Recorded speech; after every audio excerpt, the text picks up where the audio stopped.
Humidor shop talk. Humidor shop talk. Get ready. Humidor shop talk. Get ready. Humidor shop talk. Sports. Humidor shop talk. Cigars. Humidor shop talk. Get ready. Humidor shop talk. Get ready. Humidor shop talk.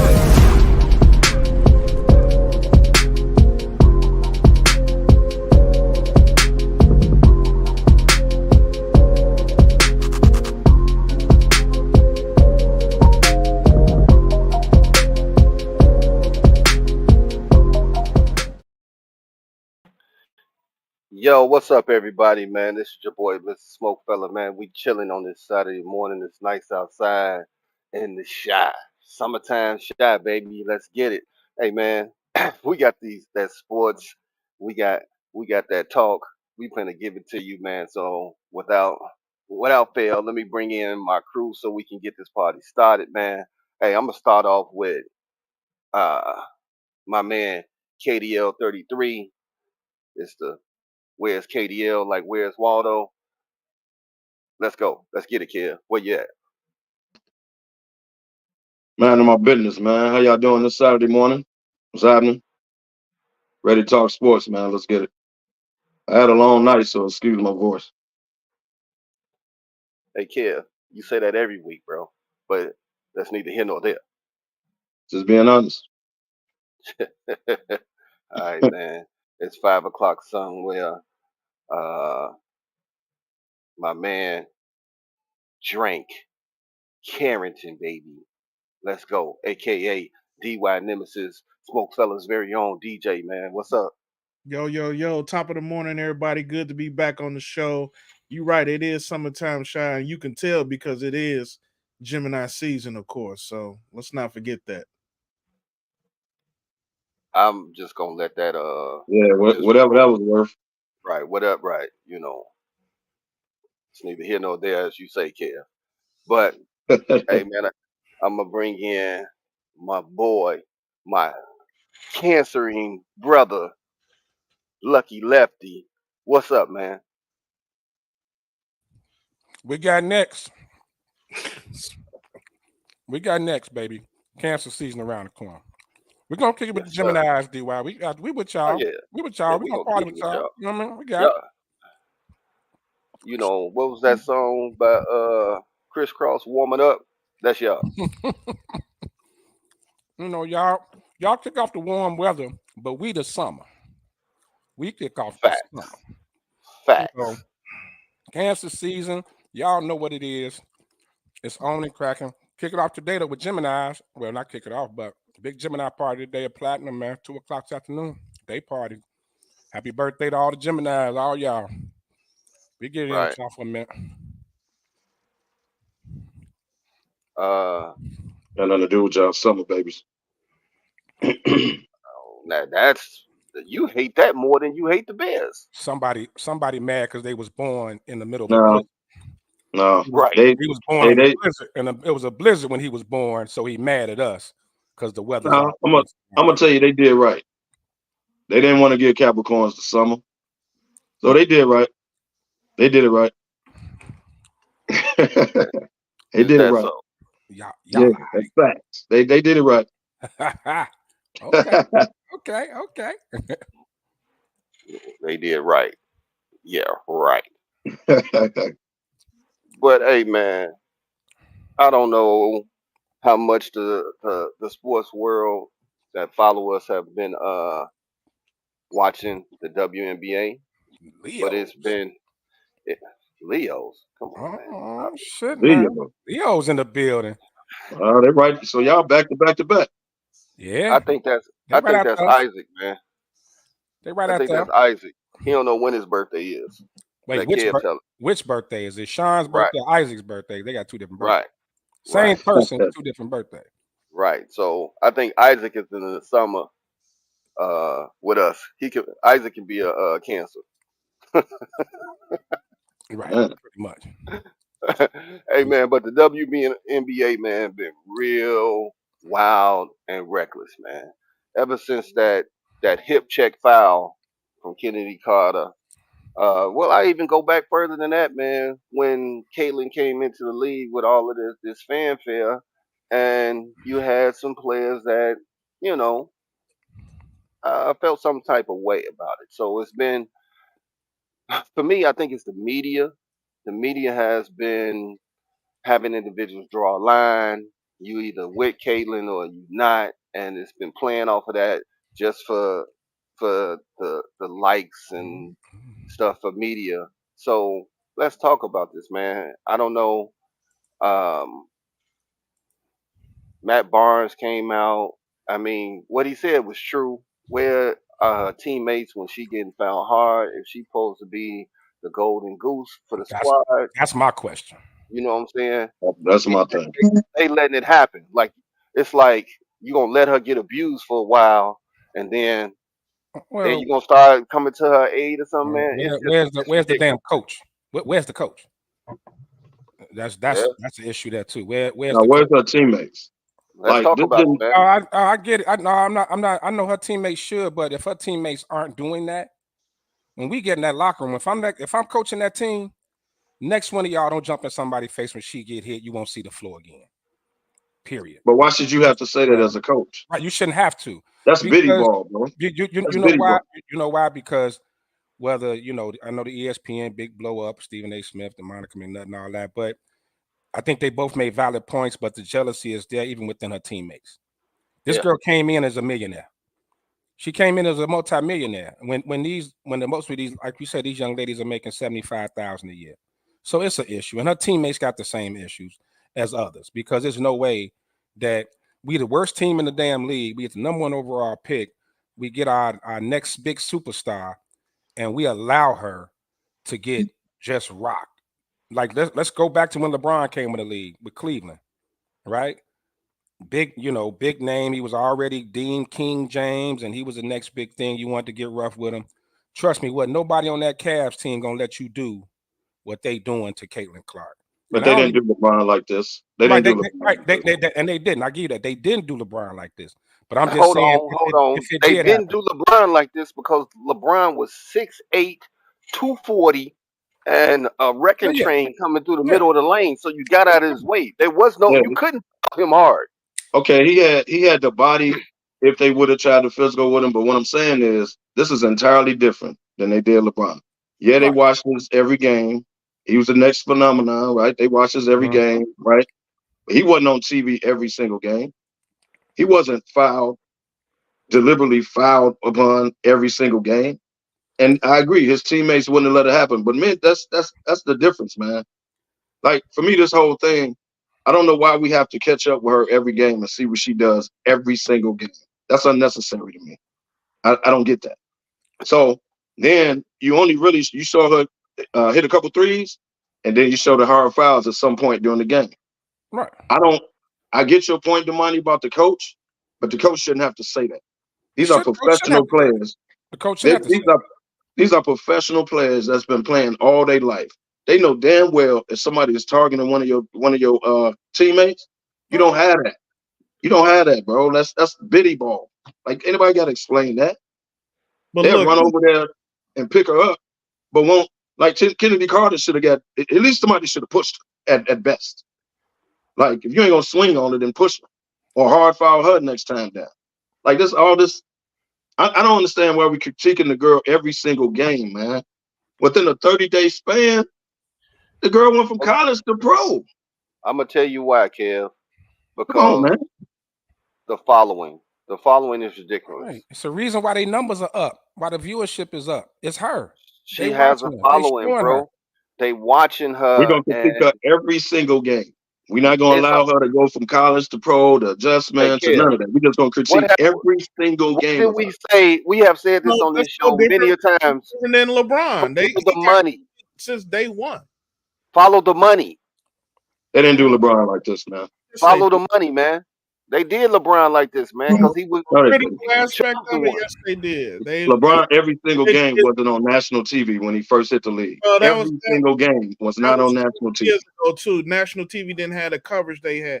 It was a different day and time when he came in, but the media scrutiny the criticisms, all of that comes with the territory. It doesn't matter who you is. It could come with any number one pick, any highly touted player coming into a High profile. brand new league. High profile. Wimby, they were showing Wimby a whole lot this year. Now Wimby didn't get yeah, they Not were. like this. But At the beginning, they were showing a lot of Wimby, like, man, and it's like, okay, then it Not like kind this, of man. tapered off. Well, Then it tapered off. And Wimby was international. We didn't see him play in college or nothing like that. Right. So he didn't come up through the ranks, so to speak, at least in America wise. In America, you got all of the cover, and think about it, the last year and a half, all the college girls, all the college women's games have had the most coverage. So naturally it would bleed into Because it was a better product. Well, and The they women's also, game this year was a better product than the men's game. That's just facts. and you already had the NBA. They already had storylines, and other superstars, megastars. When LeBron came in, you still had Kobe in the league. You still had a lot of big names and a lot of big stories. The WNBA, even though it's 20-some years old or 27 years old, I think they said, I was shocked to hear that, but it's up there. But you still don't have the storylines, the rivalries. You don't have a Lakers Boston type rivalry, a Knicks, Pacers, Bulls, whatever. You know what I'm saying? We still don't have that. And even though they got stars in the league, but how many mega stars? Like this young lady is coming in being viewed as a mega star at the gate. So that's the difference. I get that. The reason I use LeBron because the media coverage, the highly touted this, that, and other. Now, LeBron while he wasn't on his on TV as much because viewership in the NBA was already up. But they did the numbers, man. It's a ridiculous jump. What's going on in the WNBA? It just is. And they following the blueprint. You got to understand, this is no different than Bird and Magic. You know what I'm saying? Two highly touted people. You look at her, maybe Angel Reese or whoever you may consider in that realm. They played against each other in college, battled it out for titles in college, and here it is. They make the jump. They creating their own Bird and Magic. You got an actual rivalry, which the WNBA has not had. And like I say, the media, to me, the media is putting a spin on this, and these players in the WNBA, they biting on it. They biting on what the media is pushing them towards, because now the ratings go up. The ratings are going up like crazy. And here's the difference. When you got nice NIL, so now the women that's coming in here, her, Angel Reese, they coming in already got money in their pocket. They millionaires. For her to get a $25 million or $28 million Nike deal off top and never stepped on the court yet, the people that's been in there for years gonna be jealous of that. Yes, absolutely. So the players can stop with we're not jealous. They can stop. I never said I don't blame them for being jealous, because you're damn right. Anybody would be jealous. These girls are coming in as millionaires, but Caitlin worth what, 20-something million? 20-something million. Angel Reese like 12 million or something. You can be jealous all you want, but this has opened up some doors for a lot of these female ballers out there to get theirs. Yeah, for the people, the ones behind her, but the ones that already been in it and been in the grind and been in the empty stadiums and been in the, as the league was losing money every year. True that, but they got the window is the doors opening for them too. Yeah. You get you they on their way out, man. Taraji on her way out. Taraji Bonner on her way out. And Taraji got bread. Don't get that twisted. Don't get that twisted, man. She's one of the she's good for many years. Yeah, Taraji is good. DeWanna Bonner. I'm talking about some that have been in the league forever. DeWanna Bonner, Taraji. Yeah, they good, right? But you got guards that yo Diggins Smith, the twin came out from the Sparks. She with the Storm now. Skylar 2 years off. That I mean, but what I'm saying is, when you saying opening up, man, they've been they done been on the grind, which means right after the WNBA season, they go overseas for the women.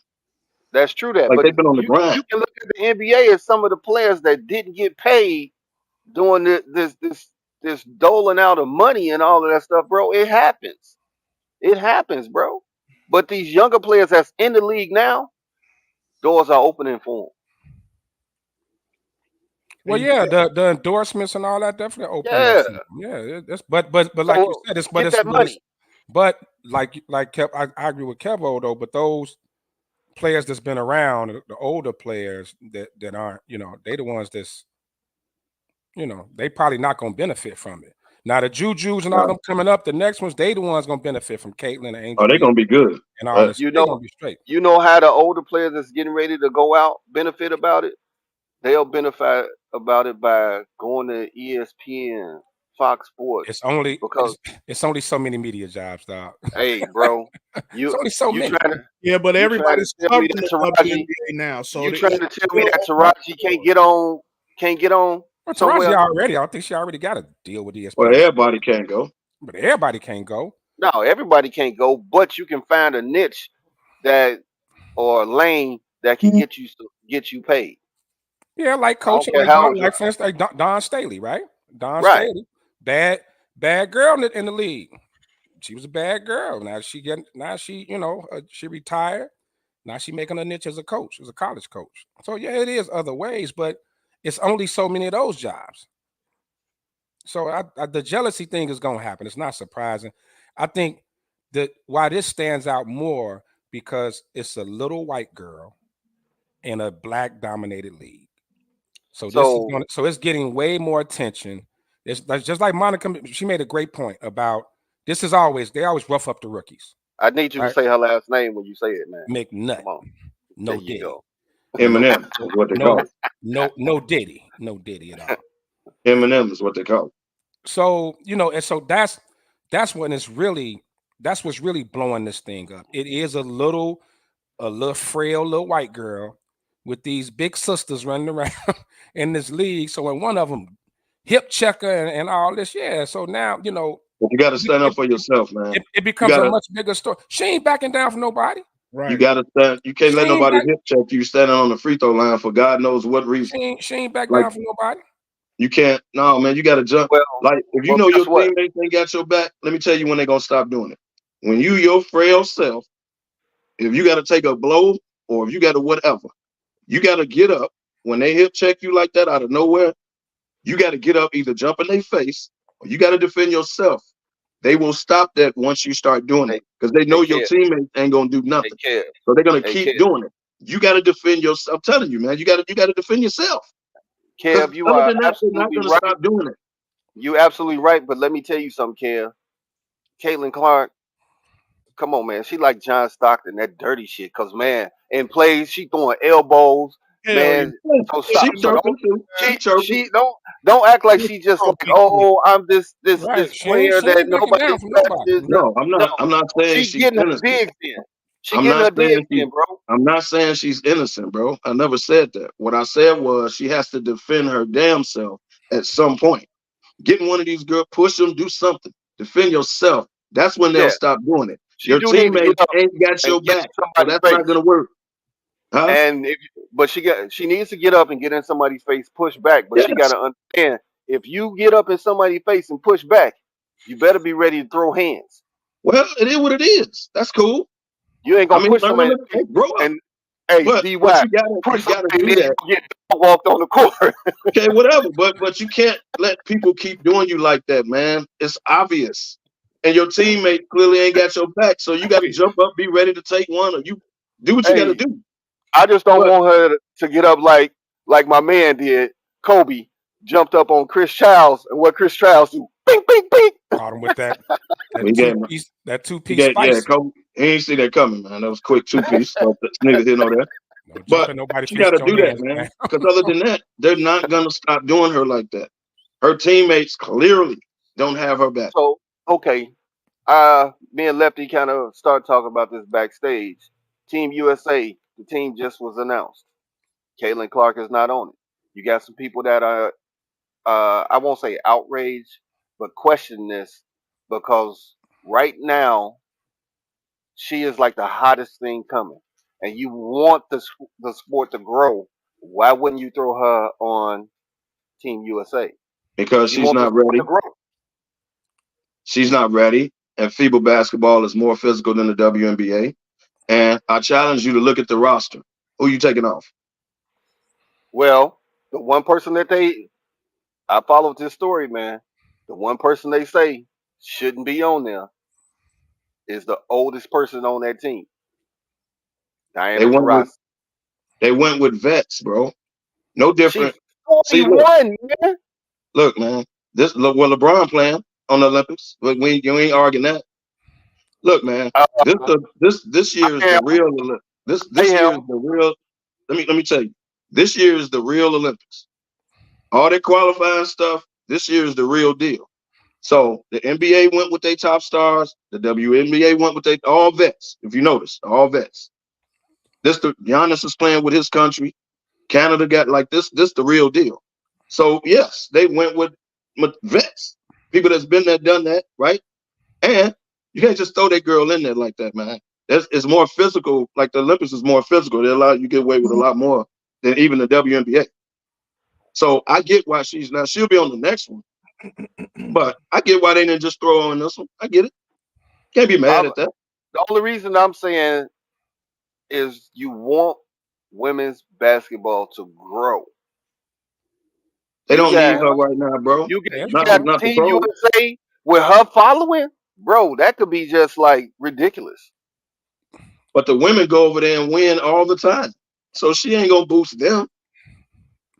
They don't It need her. it's ratings that's boost, Kev. The money. Follow the money. The US women are dominant, dog. They don't need her. I'm not talking They about the don't. play, Kev. That's what I'm telling you. I agree with you. They dominate as far as they play, but when it comes to revenue and all of that, they don't even compare to the women's soccer team. The women's soccer team is like ridiculously paid. That's true. Look, listen. The reason why she didn't make that team is twofold, and I think Kevo hit it in the last part. Number one, because of the money she's making and because of the notoriety that she brings, Team USA didn't want to put her on that roster where she would get limited playing time. You would have all these fans packing arenas, and number one, she ain't even starting. Number two, she gonna be the last one coming off the bench. You know what I'm saying? And then like I kind of get that, but you talking about one of your most marketable USA athletes. So you can understand how the controversy has risen, or since it just came out today, it'll be talked about all next week. How do you lead the quote unquote next face of your league off of this team? And then she'd have to wait another 4 years until the next opportunity. It Yeah. Mhm. don't it don't make Well, total well, sense. probably by But then, what though. what has she earned to be on the team? But her star be shining even brighter by then. The WNBA had one Yeah. We notoriety. not Hey At the kid. end of the day, though, at the end of the day, the Olympics don't need a ratings magnet. It's the Olympics. You know what I That's mean? what I'm So saying. They don't need her. they would need a ratings magnet. They good. No, what I'm saying is the growth of women's basketball in its own. Well, we already seeing that, right? The fact that we've been doing this show for about 6 years, and we have never talked about the WNBA this much in the last month, month or so than we've talked about in the last 6 years. So just that alone, it's growing, and it's going to continue because I don't think they need to. They don't need to go over to the Olympics, and it's already a target on this young lady's back. Like Kev was saying, she jumped from college. She ain't had no break. And then you're gonna throw an Olympic team. So let her get herself together. Give her off season. She'll be a real star come next Olympics by then. She Mm-hmm. had 3-4 years under her belt. She'll be a real now. She'll be a mag. So what you saying, Ben? She'll be a magnet then. By the time she hits the Olympics, she'll be a money maker and a magnet there. But like I say, your Bonnas and Tarazi's and them will be gone. She'll be the new True. face along with Juju and all them like that. They, Juju Mm-hmm. will be Juju will be in her rookie year. No, Her next rookie year. she'll be about 2-3 years in, wasn't she? In the No, league. she got 3 years left. Ain't nobody coming out early in the WNBA. Not yet. They can though. they can come out their junior year. Yeah, They come out their junior yeah, year. yeah. So, But you don't. That's not something that you see all the time. well, yeah, and they making so much. They making money on that NIL. So yeah, Right. probably will stay a little longer. Right. So and she'll probably be the number 1 pick if she came out next year. As long as she have a decent year, so why would she not come out? I mean, that's true. yeah.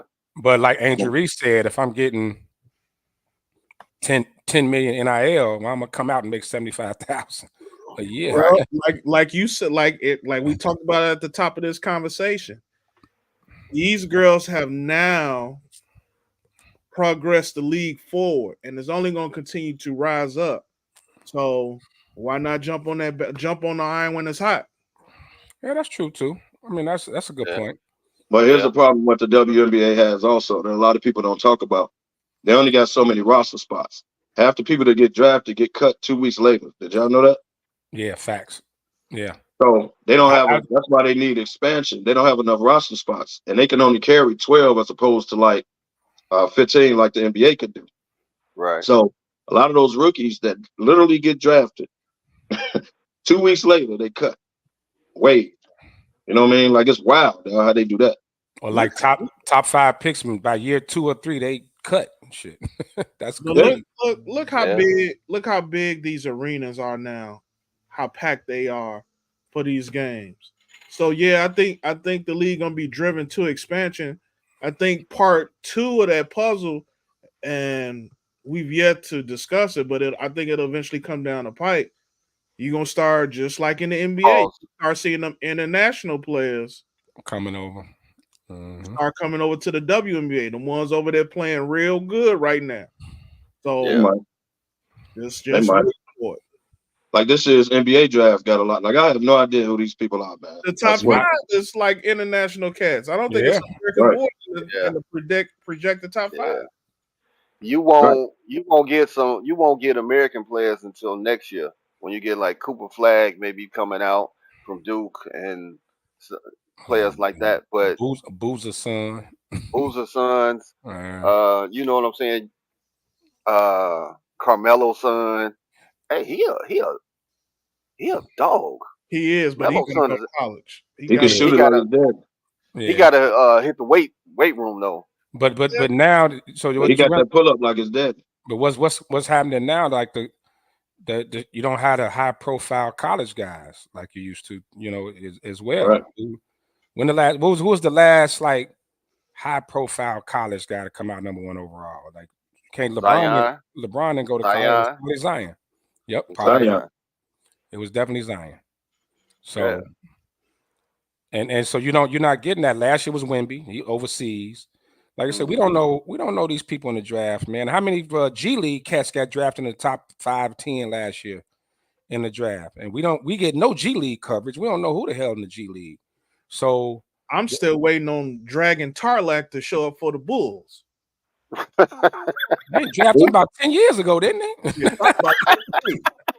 He ain't never came over. Never.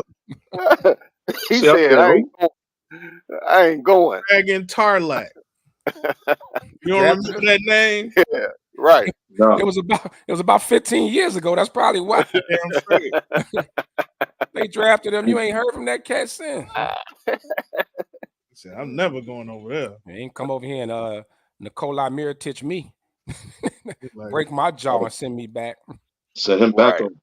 So WNBA they have to be at least 22. Oh. Damn, or complete is that to have completed their college eligibility, have graduated. Oh, okay. Oh yes, I didn't know that. So at least 22 or 4 years of school. Okay, so now right now Juju is what 19. 19, yeah, she got 3. 19. Yeah, she's 19. So she got to say her whole thing. Right. Well, yeah. By the time she get there with this NIL money, she gonna have about 50 million in the bank. You see, she with Rock Nation, right? Yep, sure is. Yeah, I saw that. Yeah. And Rock Nation get you money. She might just say, I ain't even going pro. I'm just going to parlay and sell shoes. Right. But see, the path that Juju is on, it's going to when she does come to the WNBA, she's gonna be bigger than Caitlin. If she turns out to be a better player, but she gotta start from scratch too now. She got to work on that game a little bit. You got to start from scratch too. Like you got to figure Caitlin being had 3-4 years on in the league by then. Juju gonna be the rookie. So I ain't gonna necessarily say she will be better in the door, but she got to get an adjustment, man. No, I'm talking about the hype. The hype around Juju is already amazing just off her freshman year. If it continues the way it is, hype going into the WNBA is gonna be ridiculous. Well, You got to figure this girl came in as the leading scorer all time and all that, so it was a different thing, man. It was I a mean, different her hype. Caitlin outshined Stanford. I mean, it was whoever was it Stanford? No, North Carolina. Who just won it for the 20th time? South Carolina. South Carolina. South Carolina on a damn 3-year, damn near a 3-year win streak, and still the biggest story was Caitlin Clark. So what you got to ask yourself going in this, part of that, okay, race does play a part of that. Let's be totally honest. We can't just ignore that. They went undefeated and ain't the biggest story. Right. And exactly. They were not the biggest story. So I don't know if Juju can outshine that. You know what I mean? I don't know if she can, if the focus, the media is going, she's going to be as followed like this Caitlin Clark thing was. I don't know if this going to get behind her like that. I mean, she's going to be good. She's going to do a thing, but let's see how the ratings are in college next year. Are the ratings going to drop, until you get the next great white hope? Well, you got Paige still there. No, Paige is still there. Juju is there. South Carolina gonna run it back. Right. UCLA is good. Like they still got some teams that's there's some teams out there that got some ballers. People still gonna watch women's basketball. The little freshman guard from Notre Dame. Oh man. Yeah, I'm not saying this. I'm not saying this. It's no players, but let's be totally honest. Part of the hype was this little frail, scrawny white girl. You know what I mean? Doing what she was doing. Well, and to put the crown on top, she broke the NCAA scoring record. That's what initially got people into That's what I'm saying. The race to follow that record. That's what put the spotlight on Caitlin Clark, and rightfully so. That's a mega accomplishment. But they also got the opportunity to see, how much of a dog she was and how good of a player she actually is. Like I give her props. Shit, that Olympic team snub, she had 7 threes last night. Yep, she did. Yep, broke the team record. I'm like, psh. And let's be totally honest, she carried that Iowa team. You know what I mean? They were final four, then to the championship last year. So she, on top of her, like you said, breaking the all-time, scoring record, her team was in the shits. They was in it. You know what I mean? So, look, can Juju and these up and comers, are they gonna have their teams there? Because I think you gotta definitely make a deep tourney runs. You gotta do all that. You can't just be the greatest scorer and your team not even in the NIT and shit. You know what I mean? Like nobody's gonna pay attention. So the Angel Reese game was the Final Four. The next year she made the final. Yep. So yeah, they watching, they covering, But women's basketball ain't gonna let this go because Caitlin Clark gone. I guarantee you they're gonna focus on Juju. They're gonna focus on Paige. They're gonna focus on UCLA squad because they good. They're gonna focus, like you said, the point guard at Notre Dame. Like they ain't gonna let the momentum go. Here's the difference. Out of all sports, is like basketball is probably, and baseball too, it's probably the most star-driven. The most star-driven teams, because UConn had great teams for years, but way before South Carolina. It was UConn, Tennessee. Yeah, there was a lot of great programs that ran it. UConn had like a 3-year win streak, didn't it? They ran it off a couple of times. So they went undefeated a couple times. Right, but when you get that player, that shining light, that's when everybody kind of gets behind them. You do know Juju was the all-time leading freshman scorer last year, right? And how far did USC make it? They didn't even go to the tournament, did they? There you go. Yeah, they made the tournament. They got knocked out by they got knocked out by Paige. Round one, first round? They lost to Connecticut. They sure did. Right. They lost to Connecticut to go to the Final Four. Yeah, that's right. Yeah.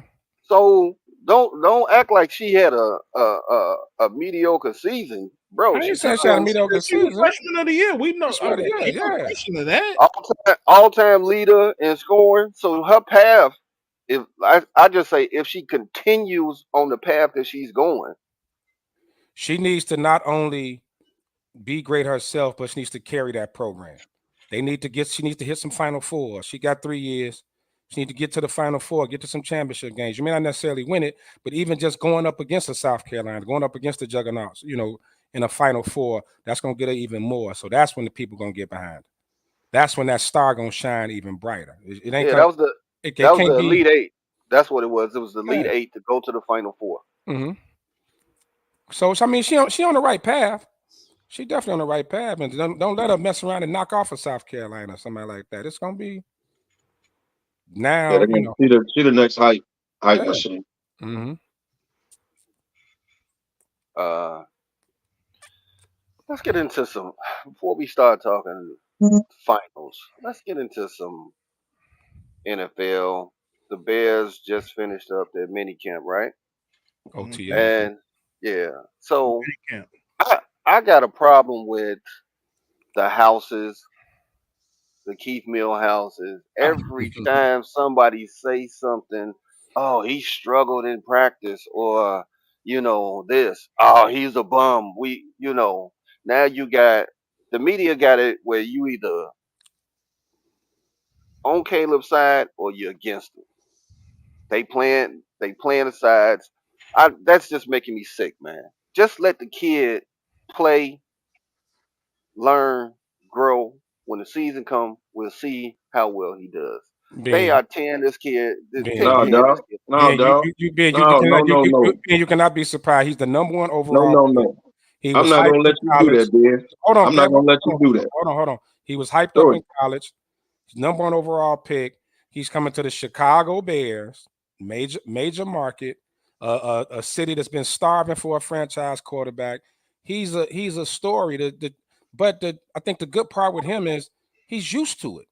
He's been a celebrity in California for the last few years. He's a millionaire. So the scrutiny and all that, I don't think it's bothering him. And it's to be expected, man. We knew coming into getting rid of Justin Fields, who was a fan favorite, and bringing this young dude in with all the hype behind him, everything gonna be scrutinized. Like it shouldn't be shocked.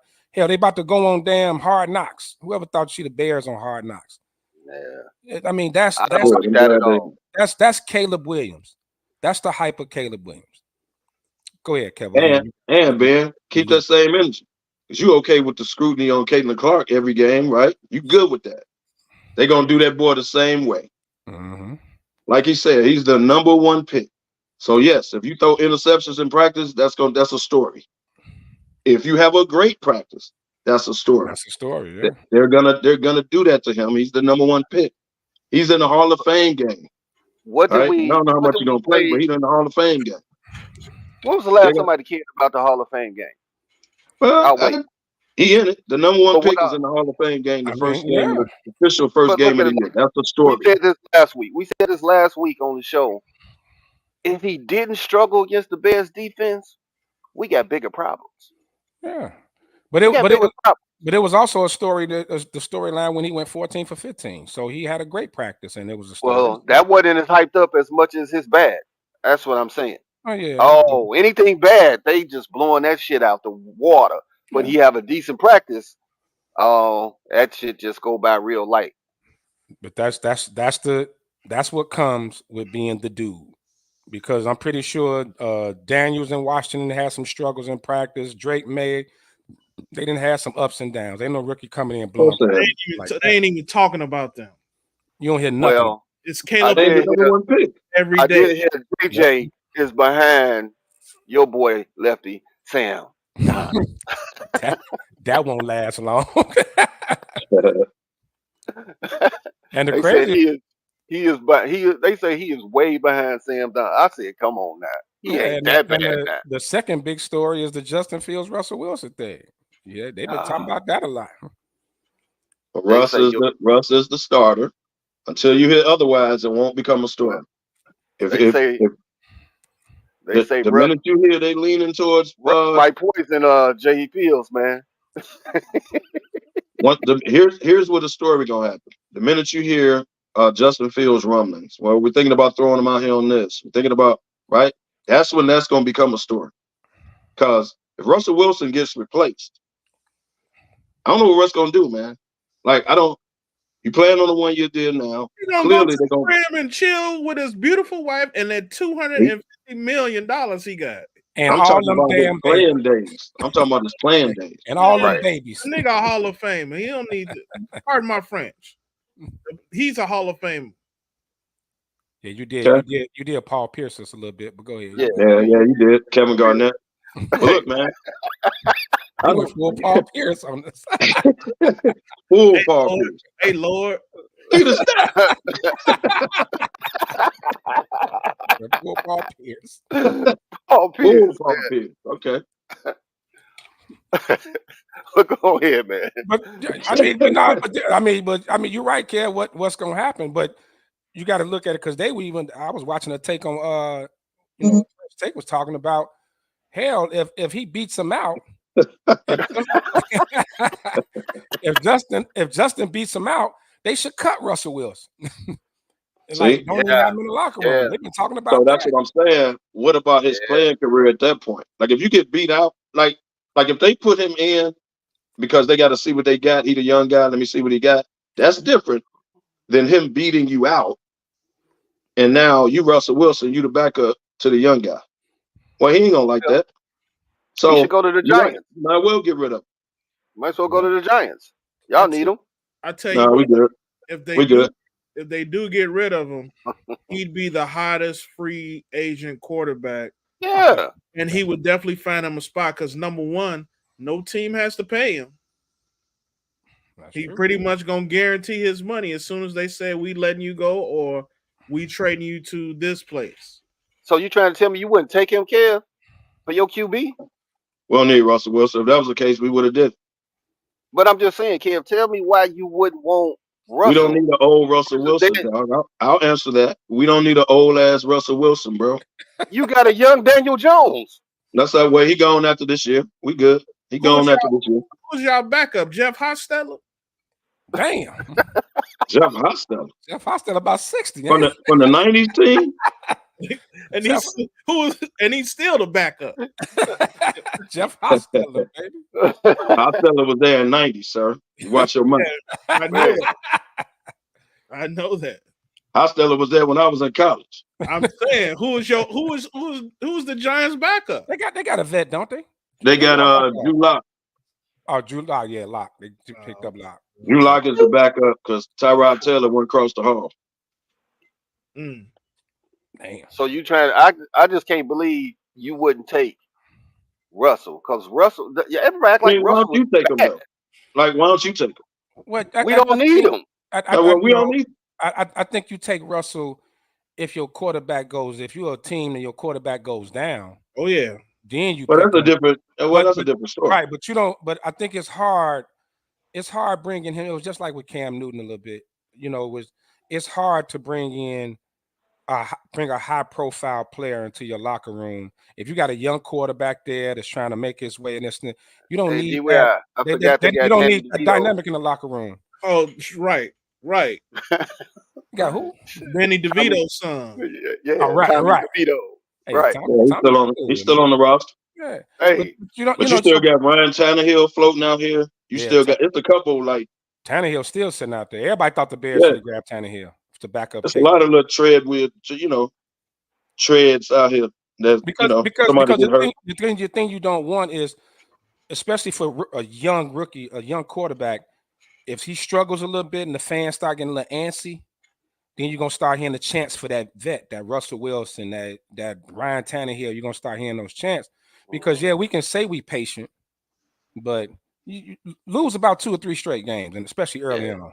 Well, Tannehill gonna show up somewhere. Watch. Yeah, somebody gonna pick him up. Yeah, Tannehill ain't even that old, is he? How old is Tannehill? 31? Maybe 31, something like that. Somebody gonna sign Josh McDowell for the year. He about 47. No, he shows up out of nowhere. he about 48 He's a years coach old. now. That's all right. Are you coaching? That's right. Yeah. Okay. What about these contracts, man? CMC, 2 years. He got that extension. They gave this dude more money. Yes. So all the running backs struggling. He ain't got no problems. Right. Because he getting more money. Because he's Brock Purdy's best friend. Tannehill 35. Oh, okay. Yeah, you up there. And McCaffrey, CMC is an all-purpose back. You know what I'm saying? You talk about total purpose yards. He's always leading the league in that. So you can call him a running back. Yeah, primarily he's a running back. But he is the all in all he's the catalyst for that San Francisco offense. How they run their blocking schemes, how they target receivers down the field. Everything goes through him. He alone gets his receivers open. And how is Debo feeling right now? Well, he gonna feel even worse when IU gets his money. Hey, because they were talking about trading him. They're gonna keep IU. Debo gonna be the odd man out. CMC or Marshall Faulk? Marshall Faulk all day long. Marshall Faulk. Marshall Faulk. I mean, it's a debate. There we go being old. There we go being the old heads. Yeah, we being the old uncles. Let me get on my we instantly go with the past players. We instantly let me get on my lawn. Do you remember Marshall Faulk, sir? Yes, I do. No, he does not. Yes, I didn't just say nothing bad about CMC, you taking CMC over Marshall Faulk? It's a debate. It's a debate. It's not clear cut. I give you the debate. You and D.Y. popped off like Marshall. Oh, jumped off Marshall. Has CMC ever led the league in rushing? I remember St. Louis Marshall Faulk. All purpose. He's been leading in all purpose yards. I remember St. Louis Marshall Faulk, and CMC ain't never did that. All purpose yards. Well, has Marshall Faulk. Now he a bad boy. Don't get me wrong. I ain't trying to disrespect. All like CMC. But he wasn't Marshall Faulk. And Marshall Faulk was on some great teams. CMC was with Carolina. It was just a little struggle over there. There was a little struggle there for some years. Now Marshall was on some great teams, but where was CMC a bad boy on them teams though? It wasn't like he was being carried. No, I'm not saying that. I wasn't saying he was being carried. But what if CMC was on San Fran the whole time? You know, so. I mean, he didn't have it. It wasn't a lot around him. Marshall had a little something around him now. CMC's in a position now. Now we can have this conversation. Okay, right. So Marshall Faulk used to play for the Indianapolis Colts. Yeah. So they wasn't no bums. I'm just saying he played for different teams too, just like CMC did. It didn't matter. He still got his money. He still got his yards playing over there in Carolina. That's how he became. You can't compare no team that Faulk was on to Carolina. Especially the last I'm comparing the player. But just the player. All I'm saying, I ain't saying CMC. I'm not saying I would take him, but I'm saying we become the old drunk uncles. And as soon as we say old head, the present player don't get a chance. Don't just sit there like it's. I didn't say he didn't get a chance, bro. I'm just going with the better player in my eyes. You came off as a landslide. No, Marshall Faulk, no doubt. I'm just going by the better player in my eyes from what I witnessed. That's all. I'm not saying we can agree to disagree. I ain't saying it ain't a debate, but it didn't take me long to put two and two right to come to the conclusion. Well, you ain't even think about it. Soon I saw Marshall Faulk, it was over. I get it. Marshall Faulk right now, because his career is over with, Hall of Famer, all of that, and you can say yes. We have to have this conversation again once CMC is done. Put CMC's best 3 years against Marshall Faulk best 3 years. Do it that way. That's a good comparison. Yeah. That's fair. That's fair. That's fair. No, Marshall Faulk changed the running back position. You know, when he came in, he was that. He Steph Curry'd that thing. He definitely did his, you know, he became, it wasn't just no, you know, you had to be able to, well, you know, Walter could do it too, of course, but I think before, since Walter, Marshall Faulk was probably the next all-around back, you know, at his time. So yeah, Marshall's a bad boy. Not forget Roger Craig, who's the first 1,000. Let's not forget him, who's not in the Hall of Fame. Roger Craig not in the Hall of Fame. He not in the Hall of Fame? No, nope. Travesty. Three that's Super a Bowls travesty. and not. That's crazy. They're holding it because he doesn't have 10,000 yards rushing. Is probably the biggest obstacle for him. Oh wow. Yes. That's a bullshit. I did not know that. Yep. First thousand man in NFL history. And with 3 Well, rings. And not One of in the the, reasons not in the bowl. 33. And not in the fame. One of the reasons I wore 33 my whole career. I think he only got 2 rings. I don't think he got 3. He got 3? Okay. Dang. You wore 33. I thought that was Isaac's all-time bartender numbers. Never mind. It was, but I like to use the Roger Craig number. It makes it sound better. Right. It's average drinks served per 30 minutes. Every 30 minutes. 33. Justin Jefferson, 4 years, 140. Again, highest paid non-quarterback in the league. 110 guaranteed. But that's not shocking though. He's considered the best in the league. You know, now, you know who cheering? CeeDee Lamb. Yeah, but CD ain't getting Jefferson money. Jamar Chase. Oh yes, he is. They cheer. They like, oh yes, they like, yeah. He'll be right up under it, but he ain't getting Jefferson money. He ain't good as Jefferson. Jefferson coming off an injury, bro. Boy, you crazy if you don't think CeeDee Lamb on his level. You know what I'm saying? Talent wise, I don't. You crazy. But he'll be right under that. Like the bar is set now. You know what I mean? Now Chase, they don't have to do Chase this year. They can really wait. But then it'll be up by the time they wait. So you play the game. Dallas runs into this every year. They play the weight game. They play the weight game. They play the weight game. And now you got to pony up. Exactly. You don't need to do a Jerry Jones, man, because Jerry Jones has shown you that you do it every year. Weight game comes back to bite you. He don't do that with wide receivers though. Amari Cooper got paid. Who was before him? The big strong Dez Bryant. Dez Bryant got paid. Mm-hmm. He don't do that with wide receivers. I think he's gonna pay CD. Yeah. But he ain't gonna top Jefferson. I don't think. I think he'll be up there. He'll be right under that. He'll definitely be up there. But then Ayuk is looking at it like, what up there? Yeah, right. Exactly. You know what I mean? Like, and that's why I think Debo is gonna be the odd man out. I think they're gonna play Ayuk from Detroit. Unless they just struggling. From Detroit. What up, though? Oh yeah. St. Brown. But yeah, man. I think Ayuk gonna get paid. I think Debo is gonna be the odd man out, man. San Francisco had this run for the last 4 years, and they ain't got it done yet. Hey, man. You know they're taking calls, they're taking calls for Debo. They're taking calls for Debo. For Debo or Ayuk? Debo. The word is right now that they prefer to keep Ayuk over Debo. Yeah. Right. You know why? Because he don't get hurt as much, and they've already made up their mind. They're probably gonna pay Ayuk, so Debo gonna be the odd man out. So it's like, hey man, you might as well ride now. And you don't want a la Stephen Diggs in the locker room. Right. Oh, you don't want that. He's finna be up. His contract finna be up. Stefan Diggs. He back.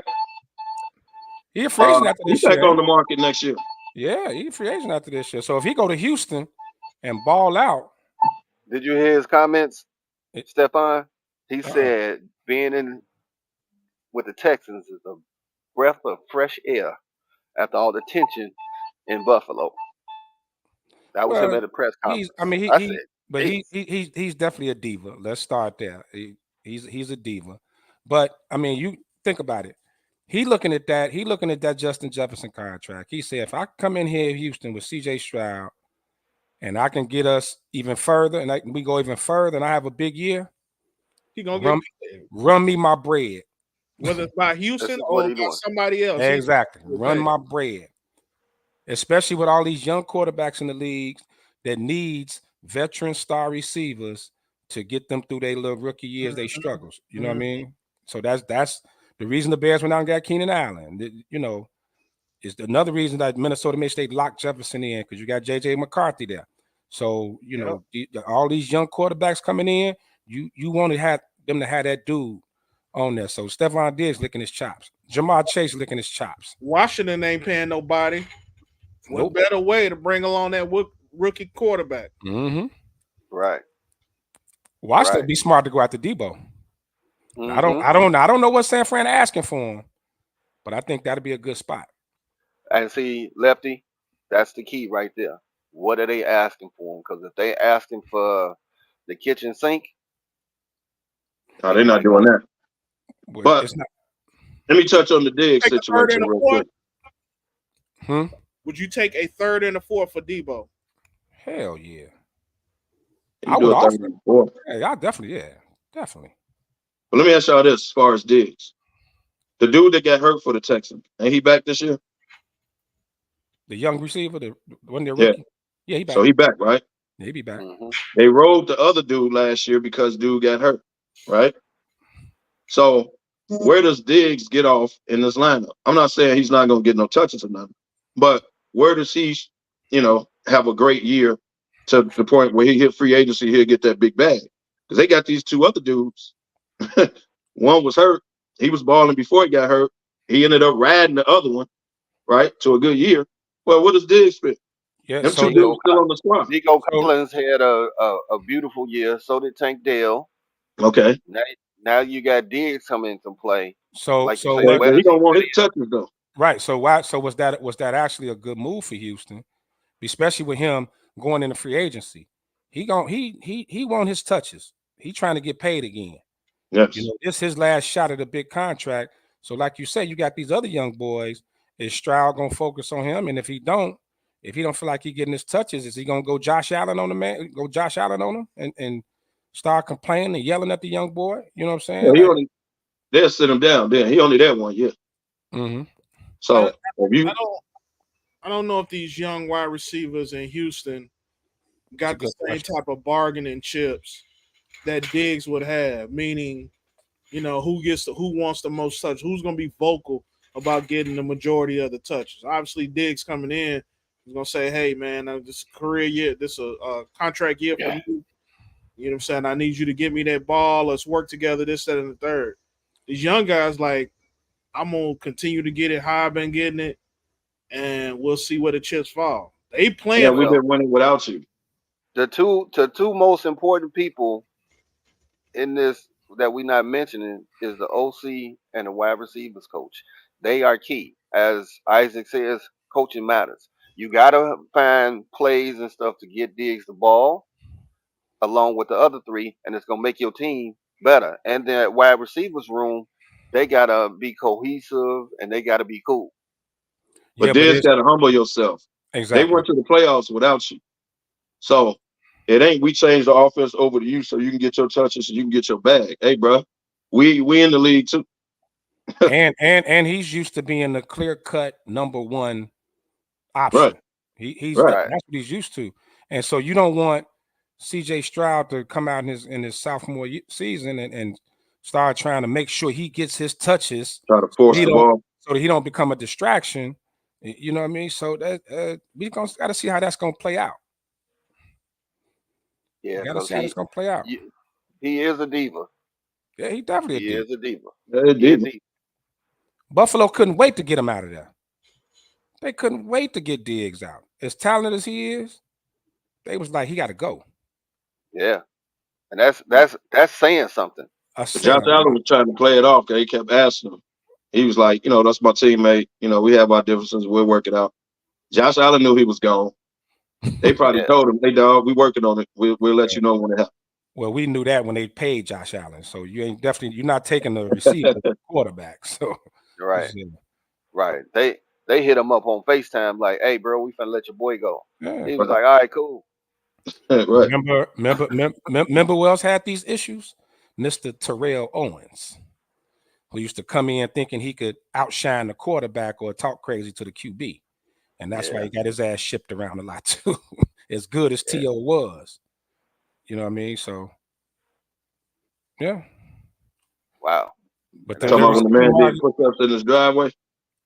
Right. But it was a question asked, does DJ Moore Do you start working on his extension? I think you let him have another year, before you just start throwing the man money. He's good. I get all that. But let him have another year. You got a new quarterback. Let him have another year, right? And then towards the end of the year, y'all make a decision. But I wouldn't throw him no money now. You ain't did that much since you've been here. Why not? Who else are you paying on that offense? Yeah, you're not paying on the offense. You ain't paying Cole Kmet, he ain't getting big money, but he got. You want to say Kmet and Swift? He already paid. I'm saying right. you look at upcoming contracts. You think we still got great salary cap space. So if you look at all of the future contracts coming out, we just paid Jalen Johnson. Cole Kmet got his money a couple years ago. We got all these rookies. We gotta get our 2 number 1 rookies signed up. But beyond that, and a possible contract for just came from the Chargers. Keenan Allen, a possible contract for him. Beyond that, offensively, you're not really paying anybody. So why not invest in probably could be the best wide receiver in Bears history? And especially if you can, you just gonna throw money at him, even though he only been here 1 year. Well, but if money, he's not going to get that $140. But if you can get an extension, 4 years, $100 million. Yeah, if you can get a nice extension right now for him, I think it's best to start it now. And he's probably looking at it like, okay, y'all got Rome Odunze in here. He's top 10 drafted wide receiver. At some point, y'all gonna want this boy to be number 1. So let me see if I can get some paper now. Exactly. But DJ Moore is also just watching him his whole career. He's a humble guy. He didn't want to leave Carolina, as terrible as that situation was. So I don't see him being like an issue. I think he's probably one of these players who would rather stay stable where he is instead of bouncing around. So especially if the Bears are trending up, because it's time. I think DJ ready to win. If he's a true competitor, he should be ready to win some games now over, being with these struggling teams and shit that's always in the top 10 of the draft. But you just hit it on the head too. He knows this is a business. He knows they drafted a wide receiver at number 10 or number 9, whatever it was, right? Yep. At some point, they're gonna want him to be the man. Now they probably, and a lot gonna depend. Okay, DY, I'm gonna give you this. A lot gonna depend on what if they give Keenan Allen an extension first. And I mentioned that, but I even if you give it to him first, down the line, we're not paying nobody really any big unless we bring in another free agent. Sweat got his money. You know what I'm saying? Swift got his money already. Everybody who's big name on this team got their bread. So down the line, we set for the next 3 to 4 years beyond Caleb's second contract.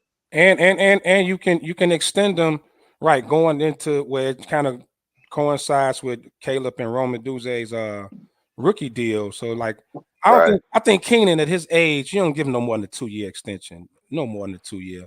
So this is his actual last year, though, right? Yeah. Yeah. He up after this year.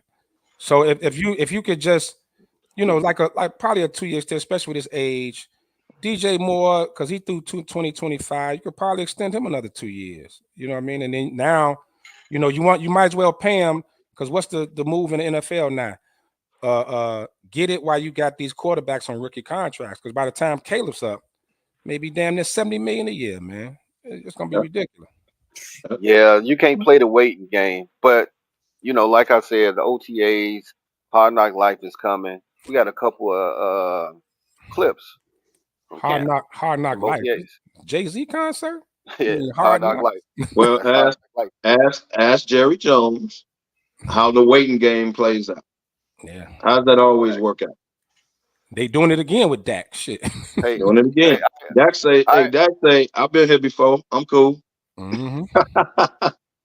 You can't tag me. You can't trade. You can't do none of that. So either you're going to pay me or I'm going to hit the market. I'm going to get my money.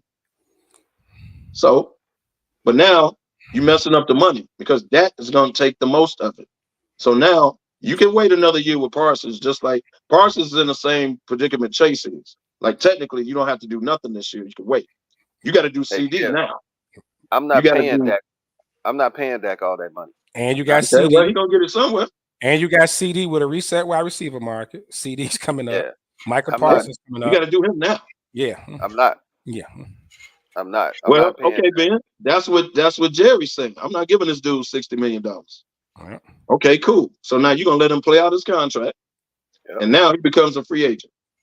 That gonna get $60 million from somewhere. That's just the market. Whether we like it or not, it is what it is. Somebody's gonna get it to him. So if Jerry let him go into his last year, and not see, here's what's gonna be messed up. And what's his contingency plan behind Dak? Dude they got from San Fran. What's the? You ain't got one. Trey Lance, and Trey Lance your contingency plan. So you ain't got one. Exactly. You gotta start over somewhere. Okay, so you gonna let him walk into free agency? Just walk out the door? No, try to trade the bro. Try to trade him. So somebody gonna give him the 60. He's gonna get the 60 million, man. He's young enough. He's gonna get it. He's a quarterback. Y'all know how this works. But Jerry apparently is saying, "I'm not giving you $60 million, bro." Huh? You saying $60 million a year? $60 million a year. Yes. No, bro. Never. That's what he's up for. No, it's the market. He's not gonna get that, and he ain't at. Well, Jerry obviously don't want to give it to him, but that's the market. That's true. It's the market. It's only three quarterbacks that's gonna come. 3 or 4 quarterbacks that's gonna command that bread. He is second tier, and the market ain't gonna call for no team to pay him $60 million a year. No. Okay, I challenge you to say, if Jerry does not do this year, and he lets this man play the year out, and let's say he has another good year because he had a good year. Let's say he has another good year, right? And he goes into free agency. Some NFL team is gonna give him $60 million. That's just a fact. Now, maybe Jerry is saying, "No, I'm not doing that. I'm not doing it." Well, because if he pays, him getting $60 million will also depend on it's just like in real estate. Is it a buyer's market or a seller's market? You know what I mean? So if it's some other, if you get another good quarterback class coming up, I don't know who's the top guys this year coming up, anything like that. So I mean, because it was chatter in Dallas and this year's draft about them taking a quarterback. So how many teams are going to be that quarterback needy, that desperate that they'll pay Dak $60 million and eat up your whole motherfucking cap? Man, okay, but other quarterbacks are getting it. So what's the problem with that? That's on established teams that they with, Kev. Because a lot of people feel like Dak has hit his ceiling. So I hope you ain't talking about Mahomes, because Mahomes' contract is on a whole nother level. That's no, his is spread out. He probably gonna get, if they don't extend him, he's probably gonna get a big bonus at the end. Like he spread his out so everybody else could get paid. So I know how his is set out. So you got Josh Allen, Herbert, and my man in Cincinnati. Burrow. Them the three. Ain't Kirk Cousins' contract up there? Something like that, 50-something million? Yeah, Kirk. Okay, so what makes y'all think Dak ain't gonna get that money? Well, Kirk agent is awesome, so you got to take him out of the equation. His that agent is awesome. Well, I got that, but no, listen to me. Dak Prescott becomes a free agent. What make y'all think Dak ain't gonna fall in that category? I'm not saying he's gonna be the highest, but if you think he ain't finna fall in anywhere from 60 down to 50, he's gonna fall in that category. It is what it is. That's the market. So he's a starting quarterback. What, 8 years? What make y'all think he ain't gonna get that money? Because Dak is trash. Typically, if your team don't give it to you, your team you own. Right. Well, right. Jerry is saying I ain't gonna do it. Now watch, he gonna pay CD. He's gonna do that. He'll do that before training. He's gonna do that. But if he lets Dak ride, and if you other teams, you don't want another Denver Russ disaster where you got all this. Well, you don't overpay him. No, you don't overpay him. Well, we ain't kind of got off onto this Dak business, and basically GFY Dak. Let's get back to Bears OTAs. We got some clips. Run them clips because nobody care about Dak. Not here in the shot. Damn.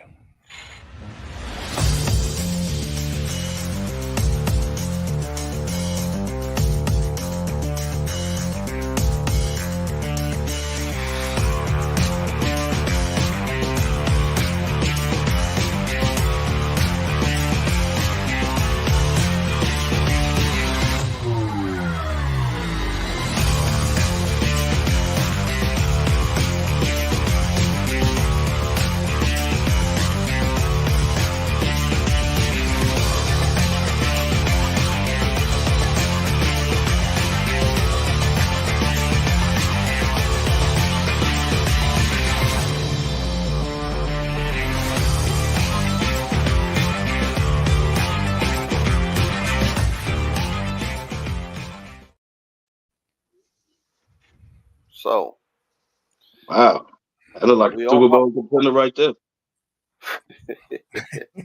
Dang. He If, said, so if condescending was a person. right.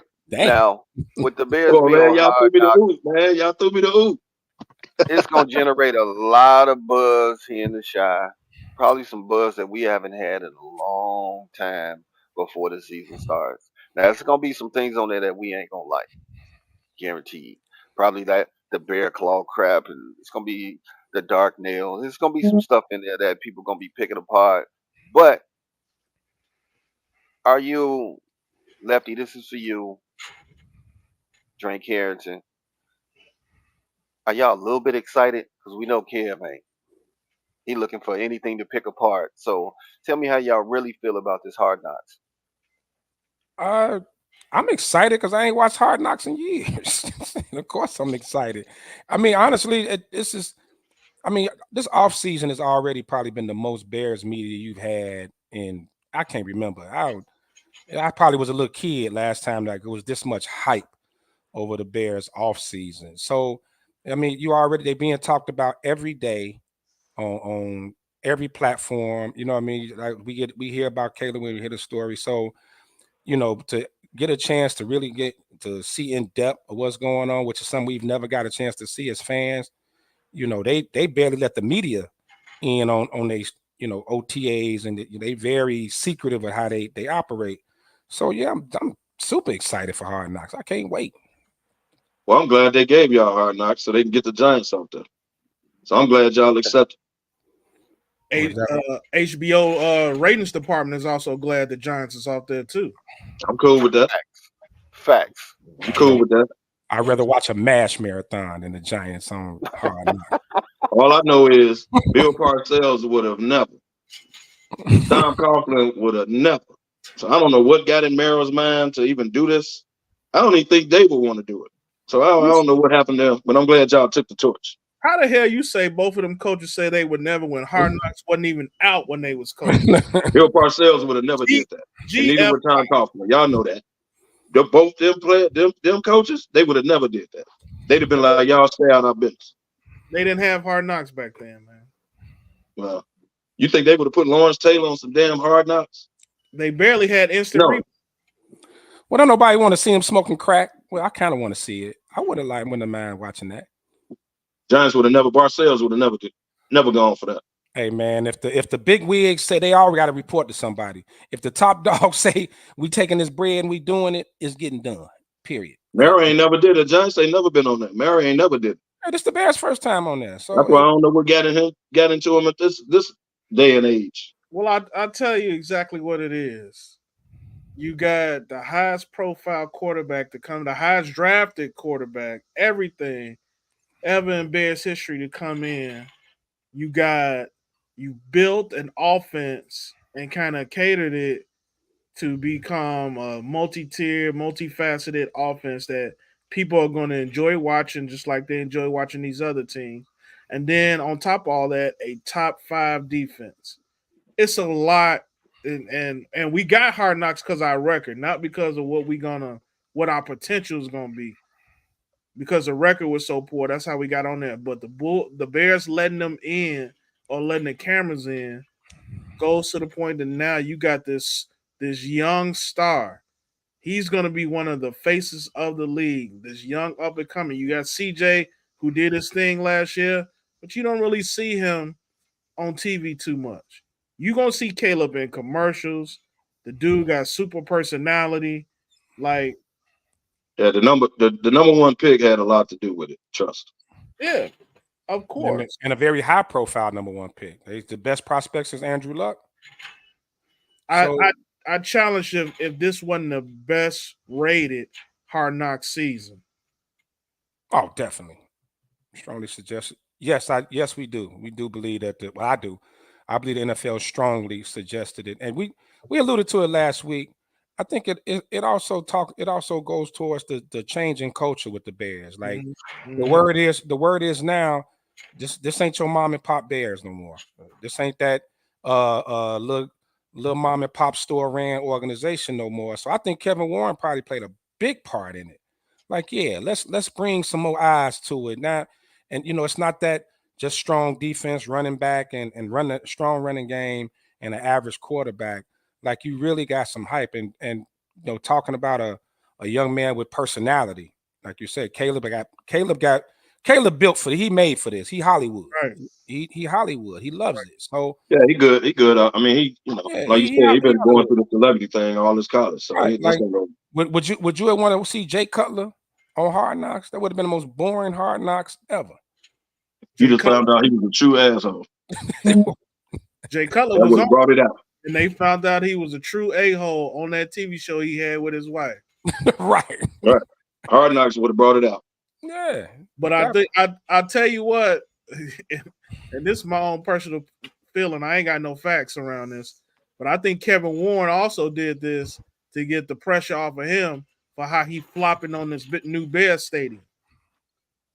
Yeah. He like, yeah, I put him on Hard Knocks. I gotta get some of these cameras and stories off of me in this stadium and let them focus on the team. Because he is fumbling. I mean, the team really caused the fumble by buying that property before he got in there. Mm-hmm. But I'm starting to get a little concerned about this whole new stadium thing. Well, then that speaks volumes about Chicago then, because the revenue that would bring in. That's why y'all always worry about it. Instead of y'all raping us for camera light tickets and stupid shit and raising our sticker prices and all this nonsense, you got a chance to put a stadium, a state-of-the-art stadium in the city that'll bring Super Bowls. It'll bring so much revenue into this city. It's ridiculous. Right. But you got to struggle. Friends of the park and all this bullshit. That's what kind of pisses you off about the city, man. It is, like this you're trying to we want winners. We want to catch up with the times, but you always get this pushback from the politicians and all these damn committees and groups. It's ridiculous. This should be tell the Sox to stop trying to get a stadium and build a team first. It should be a no-brainer. This stadium thing should be a no-brainer. It should be a no-brainer. Period. I don't. Well, Lefty, as you always say, follow the money and pay to play. Remember that. This is Chicago. What you saying, DY?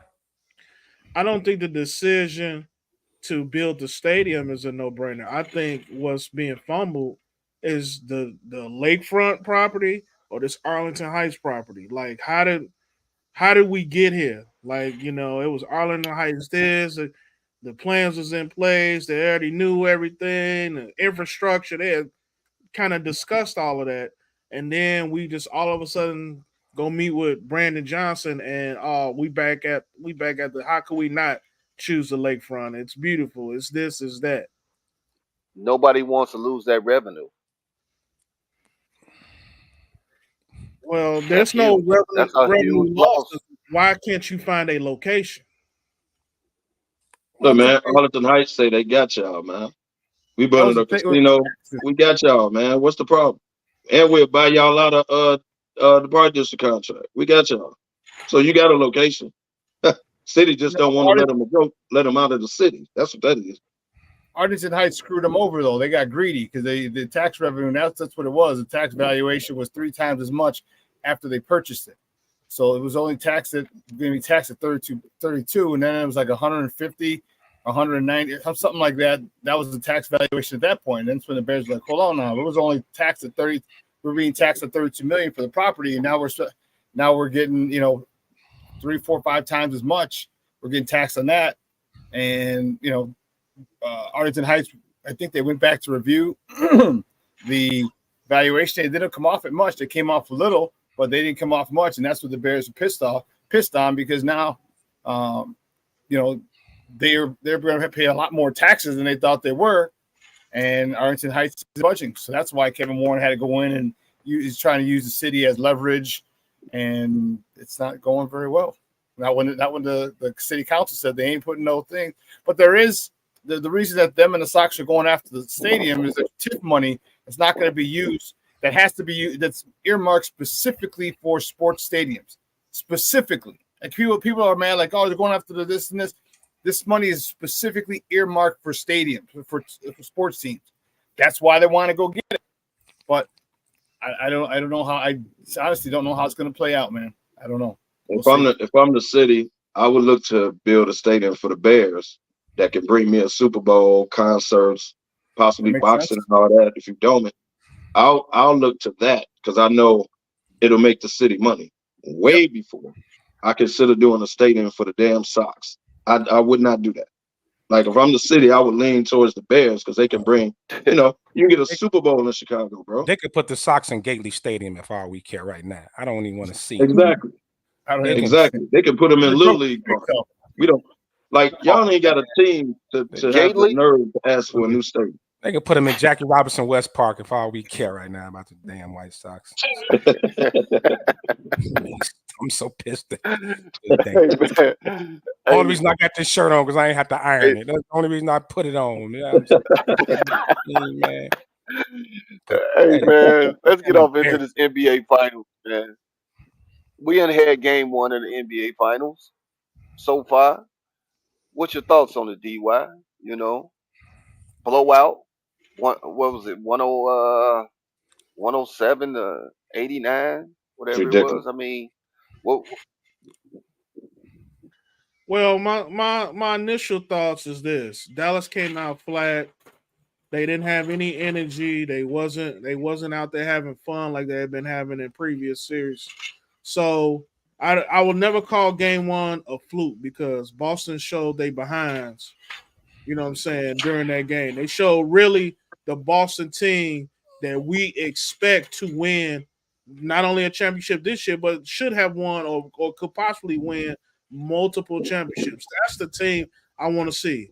But guess what Boston does after they play that spectacular game and Tatum and Brown and all these cats go for bread? They lay an egg. They blow game 2. They lay an egg. Exactly. Yeah. Exactly. So I might not be predicting a loss in game 2, but the game definitely going to be a lot closer. And then we got to see what really Boston is made out of when they get ready to go to Dallas. Well, the fact that Dallas has lost game 1 in every series, right? If I'm not mistaken, I think they mentioned that Dallas has lost game 1. They've lost game 1 in every series. So I think now we can go into coaching. Now Jason Kidd and his staff, that tells me that they're gonna make adjustments, and so game 2 should definitely be better. I don't think we should get overhyped because regardless how game 1 look, I don't think Dallas is overmatched. I don't. No, they're not overmatched by any means, and no one thought Porzingis would come off an injury and just go crazy as soon as off the bench, the way he did. But I think Kidd makes the adjustments. We still got a series. I think it's going to be a great series. Well, one quick thing to your point, and I'll let you go ahead. I seen a stat earlier this morning. Jason Kidd is 5-13 in game 1s in the playoffs. There you go. Mm-hmm. They also put Luka in a lot of pick and rolls, and they kept switching the matchups. And you ended up with people on Tatum that can't guard Tatum. You ended up with people on Brown that can't guard Brown. So they just blew to the basket, no hesitation. So they picked on Luka, and that's why Luka got tired. If y'all remember, he got tired. They wore him out. Plus, you got to make an adjustment. You can't let Luka just bring the ball up. He's too easy to double team. It's too easy. You're making it too easy. You forget, Boston is one of the best defensive teams in the league. Like Tatum and Brown is big dudes. They long, they lengthy. Porzingis, they lengthy. Horford. Like, they got a team that's a different defense. Derek White, a big boy, 6'5". They not little. Yeah. So they, and White ain't a small dude. Right. Hugh Holiday ain't really. Hugh Holiday is a thick guard. Right. Yeah.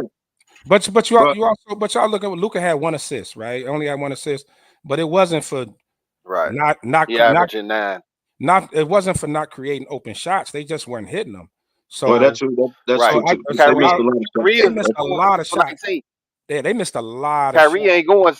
Kyrie was 6 for 19. Don't expect that to keep happening. That's not going to happen. So I think game 1 was 50% Dallas playing bad, 50%. Maybe it was the moccasins he had on, Lefty. I don't know what the hell. So 2 things. Boston won't come out and hit 7 of their first 15 threes. Like, that's probably not going to happen.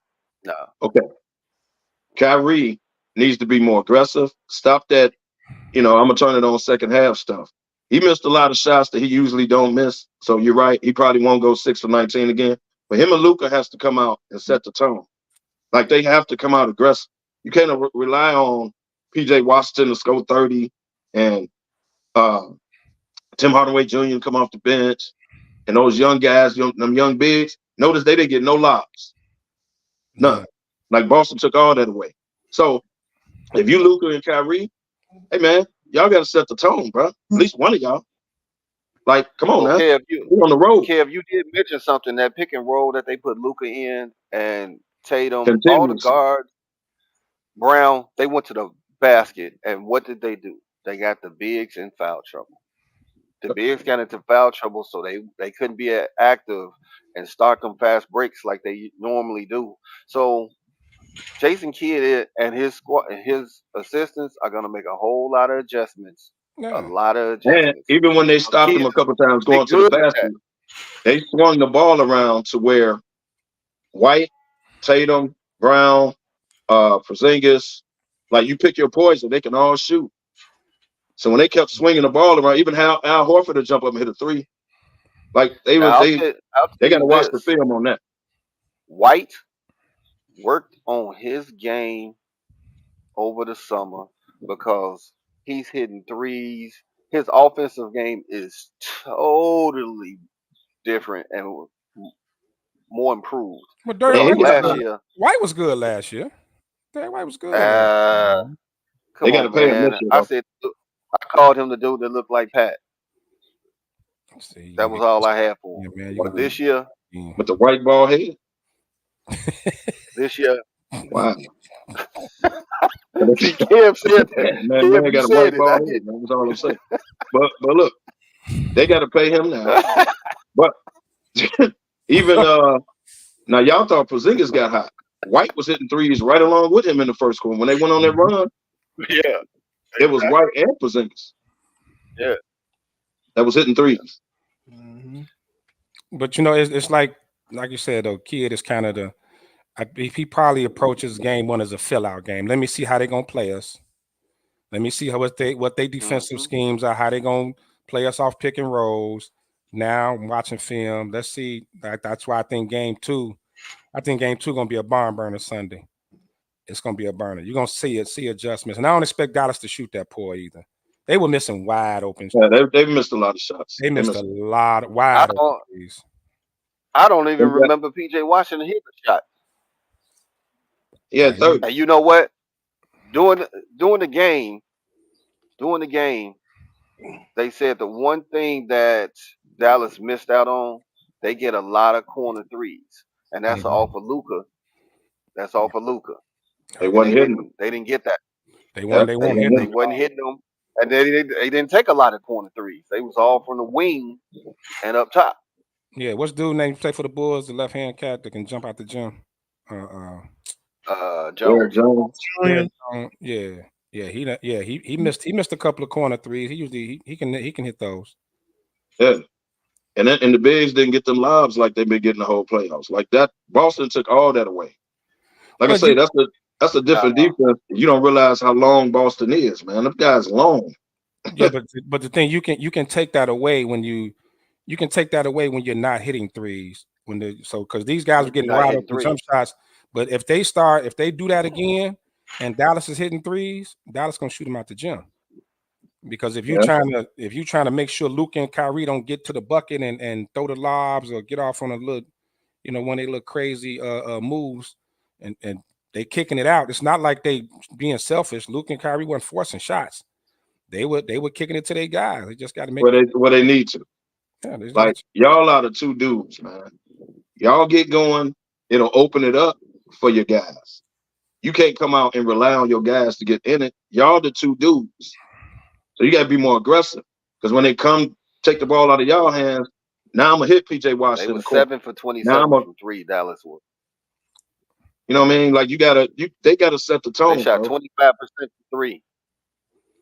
They got to set the tone. I can't see that happening again. 7 I for don't see 27. Boston shooting like that again. Right? No, that's not gonna happen again. Like I say, Then too, on the defensive side, I'm not saying Porzingis is the best defensive player ever, but he's a big presence down there. he is. So they And- can't throw them lobs. They can't, you know what I mean? And it's the thing that makes the finals interesting because you got two teams that only see each other twice a year. It's not like in the playoff and the division rounds and all that where you didn't seen these teams 4 or 5 times already, and you kind of, you got a little bit of better feel. So, and I think the same with the players like Luka and Kyrie. They haven't been up against like the defensive guards like this, not yet. Especially like you said, the size, the length, and all that. So that's gonna be big. So until Ben get back. So DY, what do you see the key to game 2? Well, the key to game 2 is, and I think we've seen this a lot in the Minnesota series, was Dallas getting off to that hot, fast start. They really got to get out and start scoring and scoring quickly, I think, in this game 2. Second piece of that puzzle is got to be defensive related. They've got to become better around the perimeter. I mean, they got great shooters in Boston. I get that, but you got to tighten up on your. If Luka is a defensive liability, then just leave him out there at the top of the key and figure out some other way or figure out some other scheme. You can't get him involved in all of these switches and mismatches because he's going to stand right there and let that player drive right past him. So there's no point. And that's why they were targeting him. He got tired. They were targeting him. Yeah. But either you gotta that's what I don't like about the NBA, man. I don't like all that switching, dog. Like, you don't switch in practice. Like, you get through a pick in practice, right? You playing D when y'all practicing. Why you get out in the game and everybody got to switch? Because the refs call it. No, Holiday. Opening tip. Holiday started off on Kyrie, and Jaylen Brown started off on Luka. Next thing you know, they switching. Now they then got on Porzingis. Porzingis is taller than the dude now. You know what I mean? Like, it's all that switching, man. With all that, man. That ain't how you talk to play defense, man. Get your ass through the pick. Yeah, like, anticipate it coming. Get through the damn pick. This is a different era, though, Kev. It's not. Man, I don't like all this switching, man. That ain't defense, man. It's positionless basketball now. Like, the pick and roll was used in the back in our day because if you get a little fast guard on a big 7-foot clud, clud foot slow cat, then that's the mismatch. Now you can switch. That's why, and then you know how tired you get trying to get through picks, man. I get it. You can play defense or you're not. You can't teach defense to just switch. Like, that's not defense to me. I don't. In today's game, it is. In today's game, everybody is the same size. Yeah, and they're just as athletic. The bigs can move with the guards. It's not like it used to be. Think about like Reggie Miller, for instance. All those picks he used to run off of. How cats was wore out chasing them through all those picks. Yeah, I get it. That's not going to happen these days. So you're going to switch because you got somebody that can actually go out there and at least move their feet with him, or can challenge his shot. So you don't have to like that style of ball just is obsolete now. It's what it is. Well, one thing you did say, Kev, Luka got to come off the ball because if you watch their offense, Luka stays at the perimeter 24/7. He doesn't and just move. dribbles the damn ball where everybody's standing and looking at him. You rarely see Luka on the baseline unless he drove to the bucket. Luka never runs the baseline. Nothing. You got to get him off the ball, and he got to move without the ball to make him a little more effective and get him off the ball and bring him. Let him post up. How about that, kid? Let him post up. He's not an off the ball shooter. That's not Luka's game. Luka got to have the ball in his hand to create. Right. No, I'm saying off the ball and let him post up.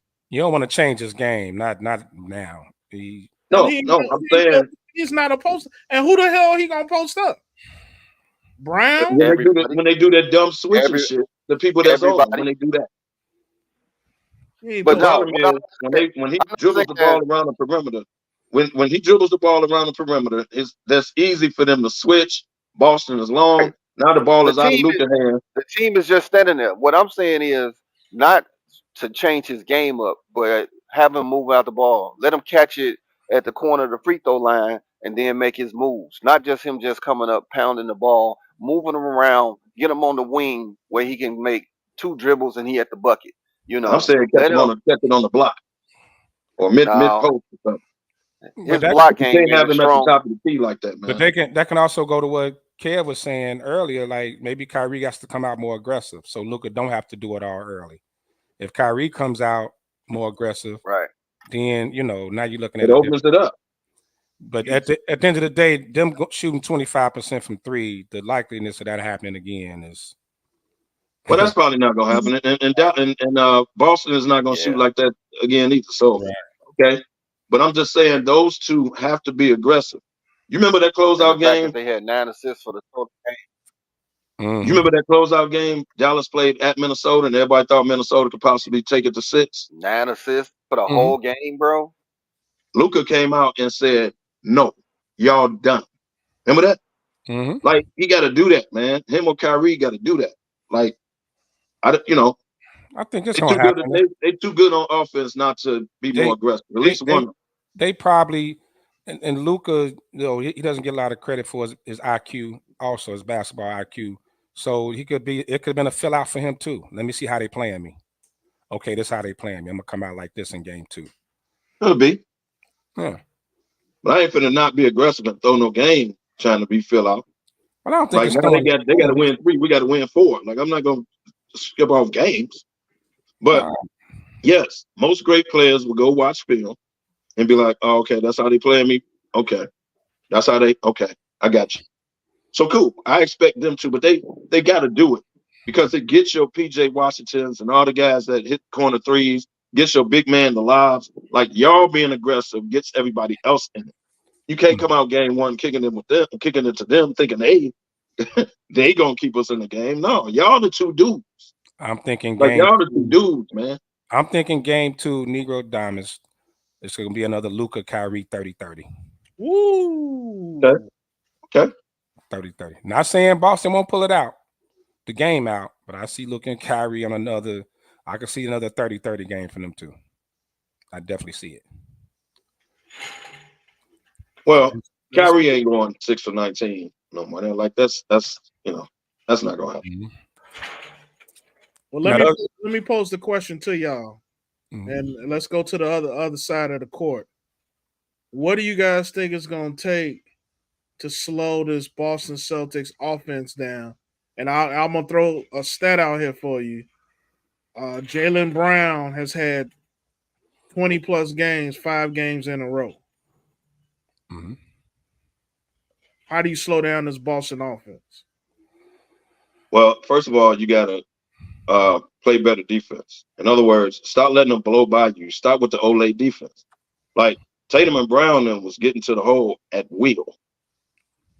At will. Jaylen Brown, was more aggressive. Now Porzingis, I don't know if Porzingis will score another 20, but everybody on the perimeter can shoot for Boston. So Dallas was scrambling, they was kicking the ball around. So again, you don't think that they're gonna, make that many threes again. But you got to stop the penetration. Like they were killing them on penetration, bro, and it didn't matter. Like Tatum, Brown, it didn't matter. Like they was getting to the basket like it was nothing.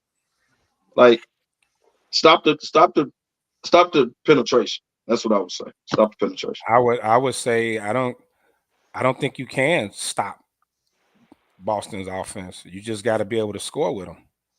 Like they got too many options.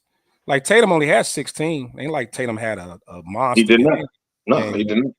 He wasn't shooting well. He didn't really get Well, off. he didn't have to have a monster game because Right. Porzingis, as he He came wasn't off, as aggressive. just like man. Right. He didn't, bro. Like you say, he didn't have to. So I'm saying, like you say, when you got a big 3 like that, you got the best thing you can. They slow him down. I don't know, matchup wise. I think Dallas has the wings that can switch off and kind of, it won't be such a mismatch. But you got to score. You got to score, man. Make them play even harder defense. Try to wear them down on that end. That's the best you can do. I can't As see I them watched that first quarter, stopping the team. as I watched that first quarter, Boston was hitting everything under the sun. It wasn't like Dallas wasn't playing defense, man. They was just hitting everything, and it was just like no matter what Dallas did, they couldn't stop Boston's offense. And that kind of just once they got up 29 points, man, it was just like, damn, you start seeing them start to jack up, you know, bad shots and stuff like that. And it was a domino effect after that. Well, But they let him back in the game too. Yeah, look at the run. They got it all the way down to 8. And how'd they Yeah. do that? They was And scoring. then Luka was tired, like Kev said. They put him on the bench, and then here come this run again. Mhm. And then Luka comes back in. It was too late at that point. Look, I think, and part of the reason why I threw that stat out there about Jaylen Brown, he's fresh off a Western Conference Finals MVP run and really has elevated his game in these playoffs. He's turning out to be the He ain't turning the ball. superstar they need him to be in order to win a championship. So to slow down that Boston offense, I think you got to try to find a way. And he's a physical player, but you got to you're going to have to get physical with him. You bump him around a few times, you let him hit that floor a few times, you can get in Jaylen Brown head. He get rattled. You're right, DY. But it's Yeah, Dallas, he plays physical too, though. But is Dallas that kind of team though? Do they have those dogs that do that? They got some dogs over there because PJ go toe to toe with anybody. They got some dogs out there, but you just got to be willing to say, "Hey, you're not finna come through here. First of all, you're not finna be dunking on me. Second of all, you ain't finna be coming through here muscling to me. You gonna get fouled." Well, he dunked on 2 of them. Right. You know what I'm saying? Put him on that free throw line and see how that feels after a hard foul. So that team has got to get a little bit more physical to slow down. Big got into foul trouble, but if you're gonna go ahead and get in foul trouble, you give out some blows. Make them count. Right, make them count. It's kind of like Kev. They put him in the game to hack, but it's okay. Damn, the hack. Oh, so now I'm the road guy. I got 5 fouls. Use them, huh? Okay. Well, I just had to make sure you was paying attention. Never mind that I can shoot or nothing like that. Just go in and foul. I'm just trying to see if you was paying attention, bro. That's all. Okay. All right. Yeah.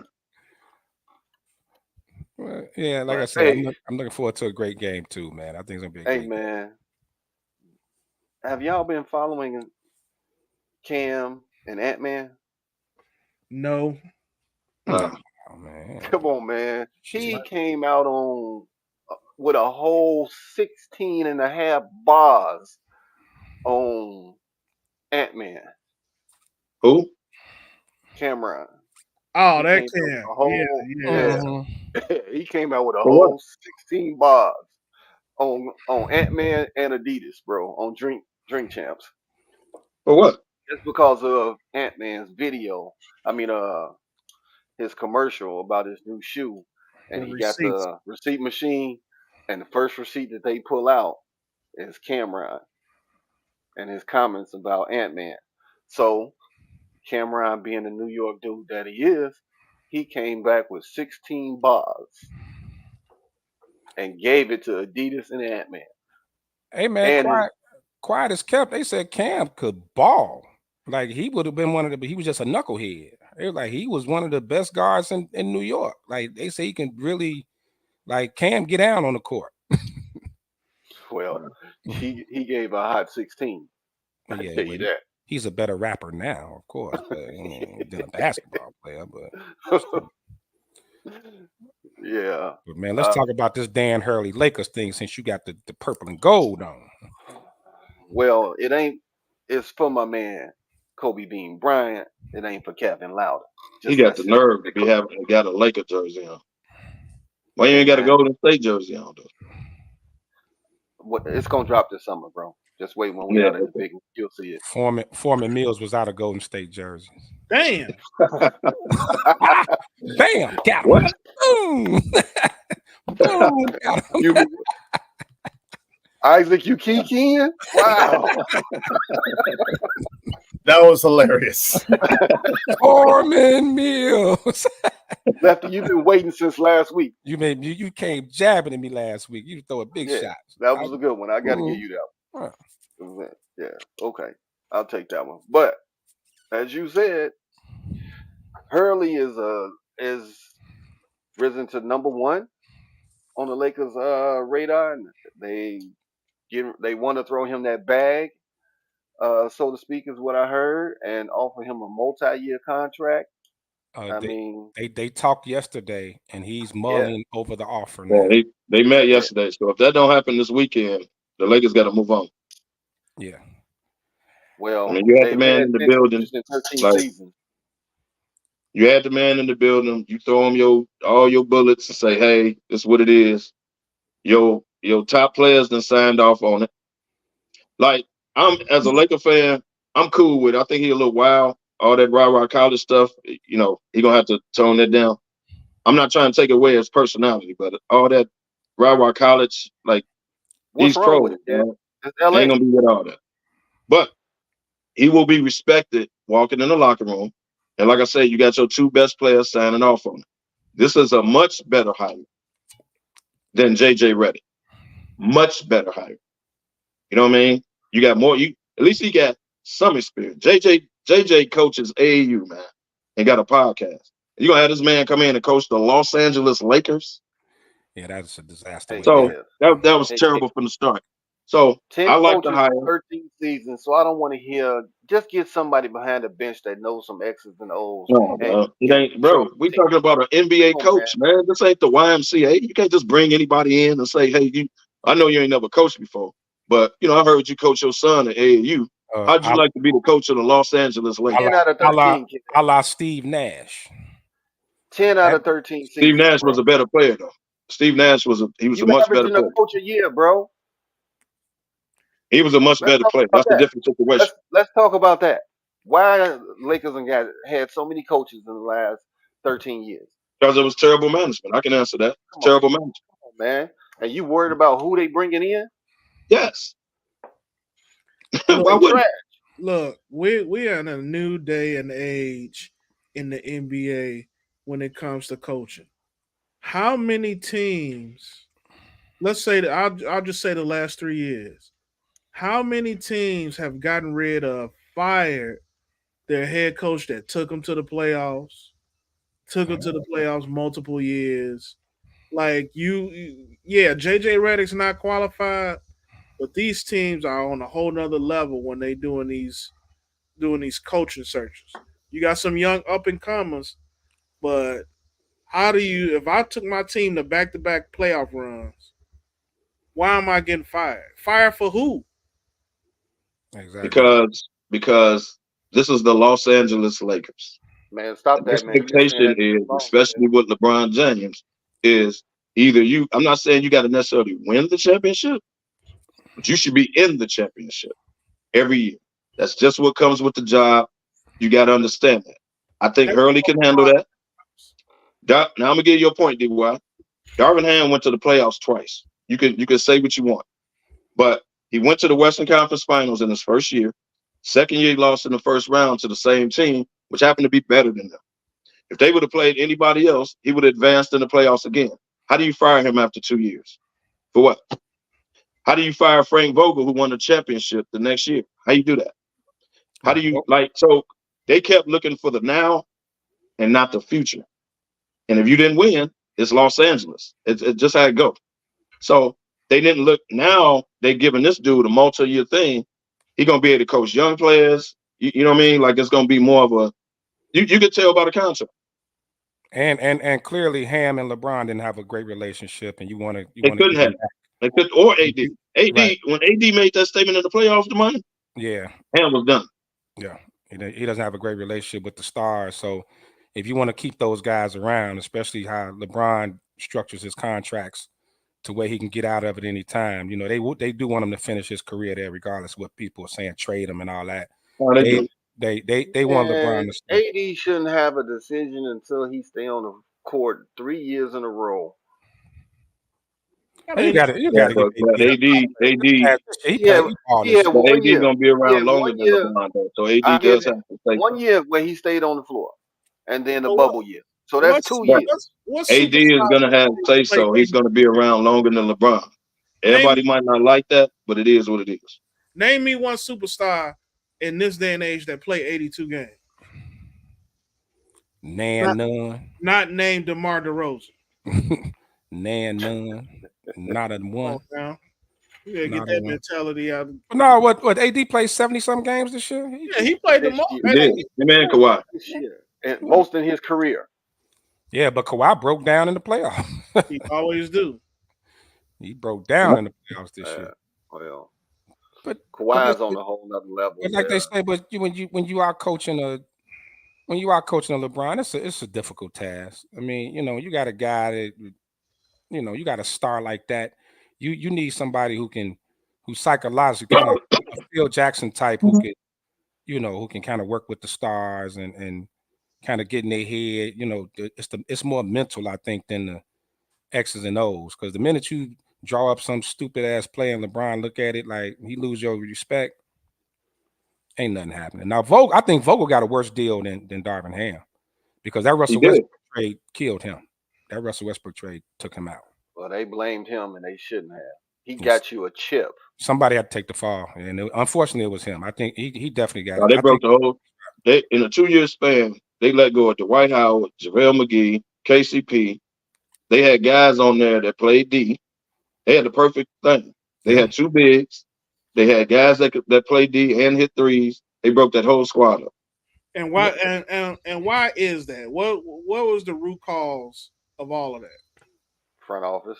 I think some of it is the fact that the LeBron realizes his age. He doesn't want to have to be the top guy, so they just search for a third star who could take some off him. Because even still, this past year, they were still negative when he was off the floor. He couldn't be off the floor. They didn't want to play 40 minutes a night this past year. In season 21, he definitely want to do it next year. Well, they tried with the we're gonna limit your minutes, and he quickly stopped that. Yeah, because they got out to a bad start. They was losing. I think LeBron is the catalyst for a lot of this stuff.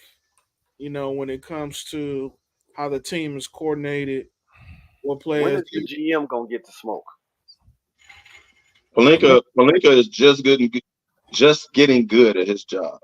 It'll be when LeBron He's just starting to get good. Yeah. So yes, the GM should take the heat because you put the squad together. I don't care what LeBron them said. You still pulled the Westbrook thing. You still did it. So you can't. He's just starting to get good. You can't pull a move like that knowing that it wasn't a fit and everybody knew it. You forced the coach to try to bring him off the bench, start him, whatever. You forced the coach because you made the move to do it, and then it didn't go well. So now we got to fire the coach. No, y'all made the move. You brought Westbrook in there knowing damn well it wasn't going to work. You let LeBron and AD talk you into doing that. So now you got to correct it. So you get rid of Westbrook. You finally bring a roster in that went on the run, the Ruiz and all them. Also, you finally did that. Trade deadline, went on the run, but they still, for the record, got to the Western Conference Final. They still the next year made the playoffs. They were 10 games over 500. How the hell you fired the coach? He been there since 2017, bro, and you just not getting good at your job? Yeah. Stop that. He was there with Kobe. Yeah. He was there with Kobe and put that team around Kobe. But so he stop also talking about he just got the coattails of him too. You know what I'm roll saying? the coattails, I get it. But so you trying to tell me you guys the only reason he there is because of Kobe. Kobe is a huge star, right? He had him. Now you got who was on LeBron. His way out the league. Stop, man. You act like LeBron. he had a young Kobe. Kobe was on his way out. He was on a farewell tour by the time he got there. Bro, they had already gave him the big balloon contract. He was on a farewell tour. You can't say that he just not getting. His body was breaking down. Stop. You act like he had a young Kobe. He put a team around an older Kobe that won. So don't tell me he just getting good at his job. He need to. When did they win? Just like everybody else. When did they win with Kobe? When did they win with an older Kobe? What year we talking? What I missed? Are you trying to say that they was trash?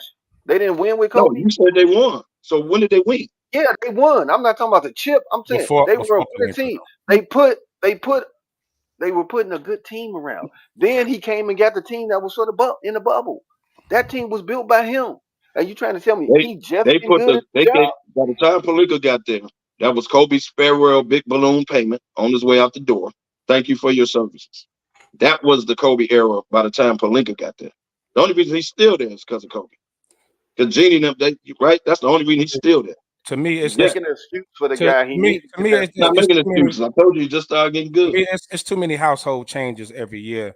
Like I think letting Dennis Schroeder go, the guys that went to the Western Conference Final, he should have bought most of those guys back to Lonnie Anderson's. But you notice every year they had Malik Monk at one time, they had Lonnie Anderson. They let Monk go. That was a huge loss. They had KCP.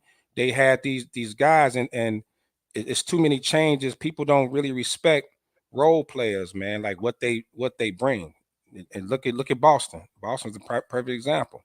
The Derek Whites, the Horfords, the guys like that, they're important. Pritchard, all those dudes. So you gotta stop with the household changes every season. You bring in a whole new bench, a whole new, they brought in 4 or 5 new guys. The guard from Miami barely played. Who does that? Who's been doing that? Yeah. And when it don't work, you fire the coach. Mm-hmm. Who has been? That's all I'm saying is Pelinka and Genie need to get that smoke because they have wasted 5 years of LeBron's career. You can't say that because he won a chip in that. He got a chip out of it. After the chip, you have wasted all them years after that. He did accomplish his year.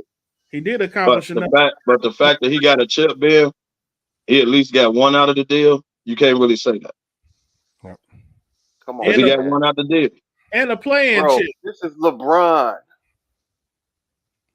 Well, all right, man. We can pick this conversation up another time. We came to the end of this ride. Man, the show went kind of quickly for us. But we'll do our parting shots, DY. Always a pleasure. Come on here, we'll kick it with you, good brothers. And everybody out there listening, thank you for tuning in today. A lot of things coming up. Look out for the SmokeFellas next weekend. Casa de Pearls out there on the west side. South side meets west side. We're gonna tear that place to the ground. All right. Facts. Peace, everybody. Peace. KDL. Thank everybody for tuning in. Per the usual on the Saturday. Appreciate y'all along for the ride. Good talking sports. We have some good topics today. Some we need to finish being, but we'll be back. We'll be back to do that. Your doorbell finna ring in a second. But appreciate y'all, man. Find where he at first. Wow. Wow. Lefty. Hey man, well, we gotta mention man, prayers once again to the Shonda Powell's family days. They lay her to rest today. Funeral was today, so prayers to her. Our sisters in VS, prayers. We see y'all in a minute, man. The Gemini's turning it up. They're kicking the season off, as y'all see on my thing. We up next, Cancer season. So happy birthday to all the Geminis, man. We're gonna do it up. And like DY said, next Saturday, y'all know what it is. South side, west side, another SmokeFella event. We ain't gotta say much. Early arrival strongly suggested. You know how we do. So we see y'all on the 22nd. As I always say, where there's smoke, there's the fellas. All right, man. We off next week because of the SmokeFellas party next week. So we'll be back in 2 weeks to give y'all this rough, raw, straight sports talk like we always do, man. So we out.